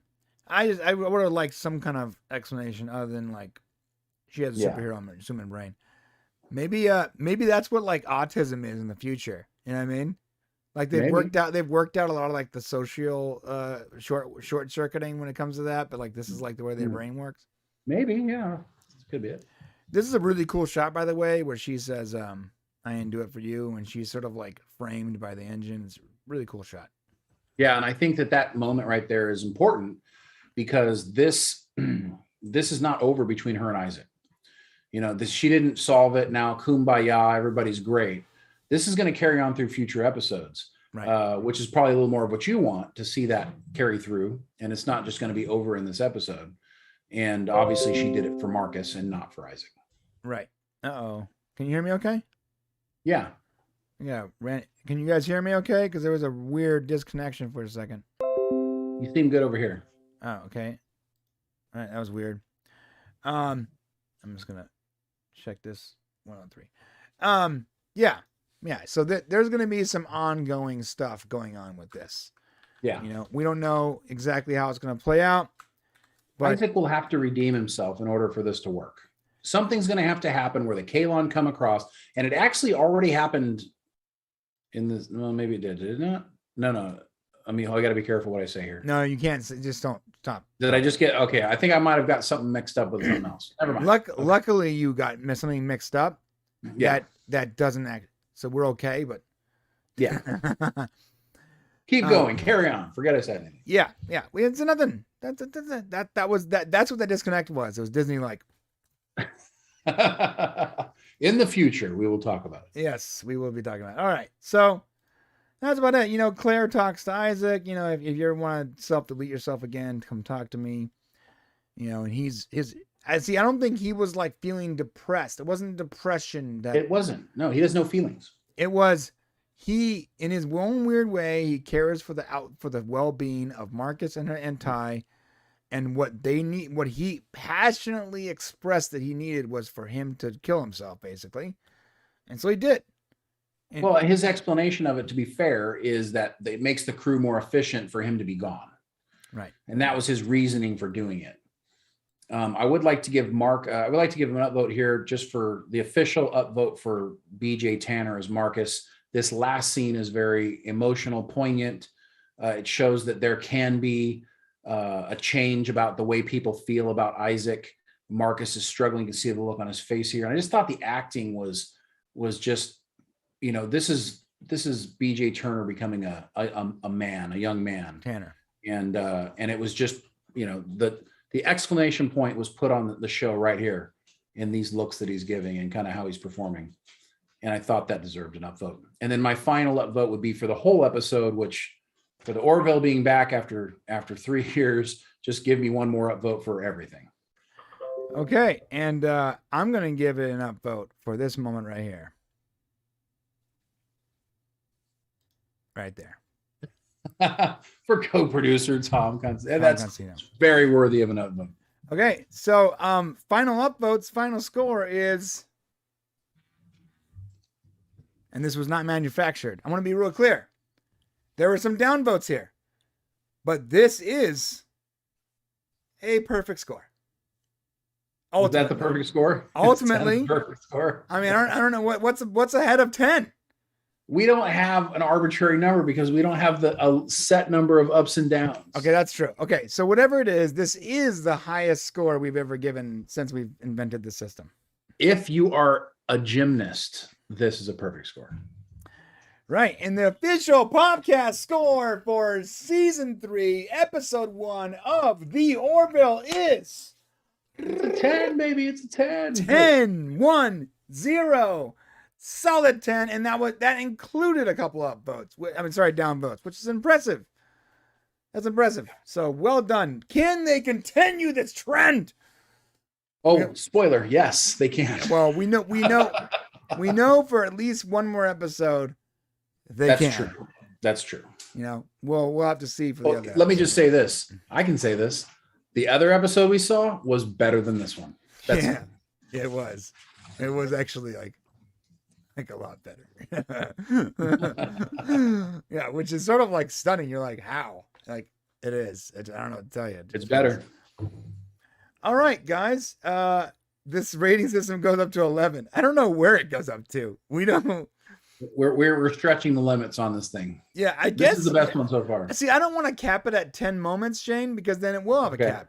I want to That's be able to true. look back in a year and go, the best episode of TV we ever reviewed was 23, and it was this show. You know what I mean? Okay. Yeah, that's great. Like like compression methods or whatever. All right. So that's it, guys. It's 10. Let me just jump over here. It's 10.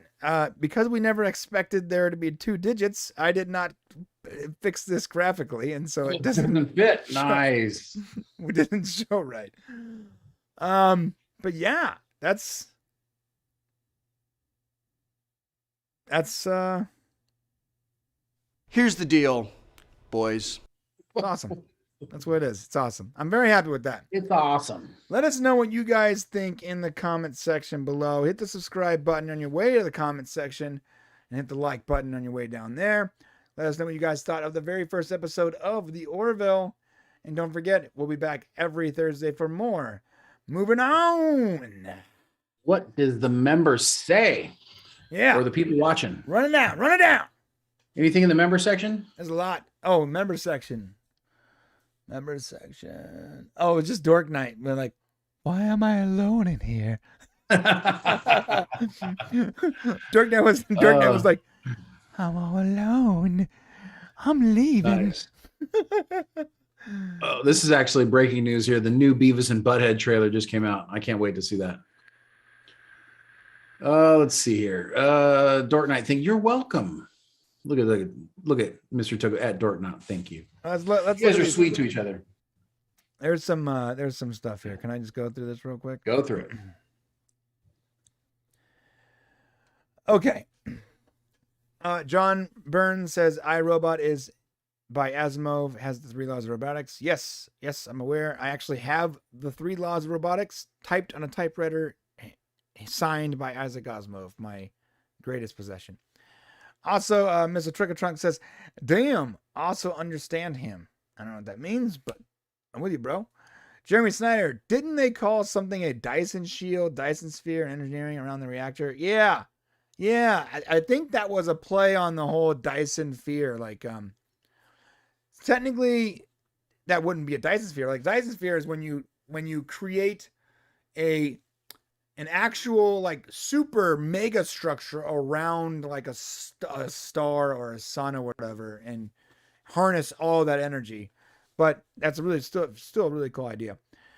It said dysodium, not Dyson. Okay, that's the Star Trek version of Dithrum. What is that? What is that called? I don't know. What's Star Trek's like special mineral? What's it called again? Dilithium? Dilithium. Thank you. Got dysodium. Dark Knight said, I thought he was a suicide survivor. This episode was hard for me to watch, but I was very happy with how it ended. Oh, yeah. Moment 2. This got me the worst when she started crying. I lost my SHIT. Oh, man. Sorry to hear that, bro. You want a hug? Mr. Tickle Trunk says, if you had to clean the holodeck after use, I bet Brian wouldn't bother. Nah, I wouldn't bother. I wouldn't leave. I would barricade the doors and remove all the safety measures. And then I would spawn like 14 T'Prings. Oh, this is pretty good. Mr. Tickle Trunk says here, I think the 4D comment was a joke. She's just very good with predictability. Time is the 4th dimension. I just got she's a whiz kid with math and awareness, yada, yada, OP for a navigator. Okay. Yeah. So that could be it. Maybe she just is really fast on the boards. Oh, yeah. Okay. All right. I guess we can buy that. John Burns says birth in their society is non-consensual. I guess all birth is technically non-consensual. Oh no, I lost Shane. Can you guys still hear me? Can you guys hear me? Did I lose you guys too? Are you gone?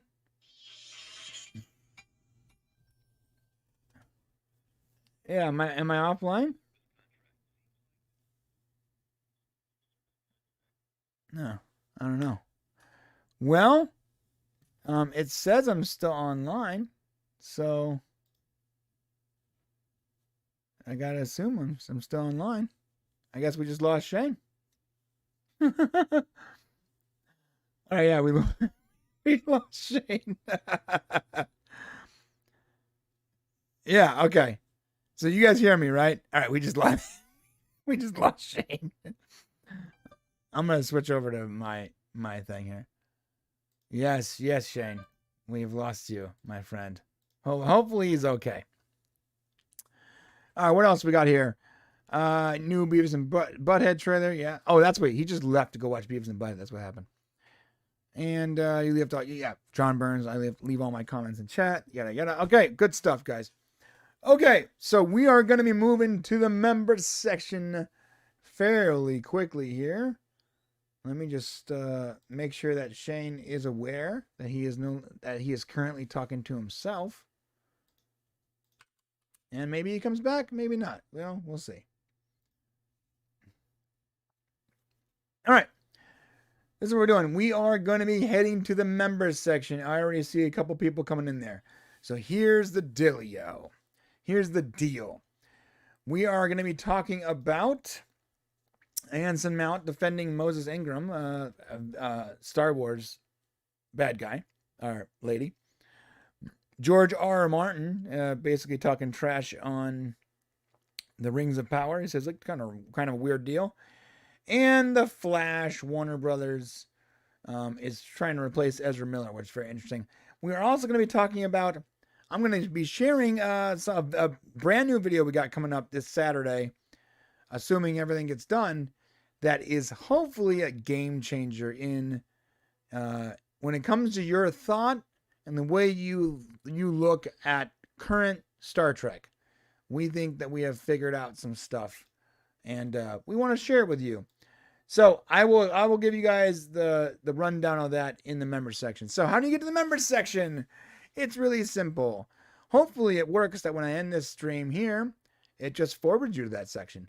But if it doesn't for some reason, you can go to popcast.co/join, or you can go into the link in the description. It's the very first link.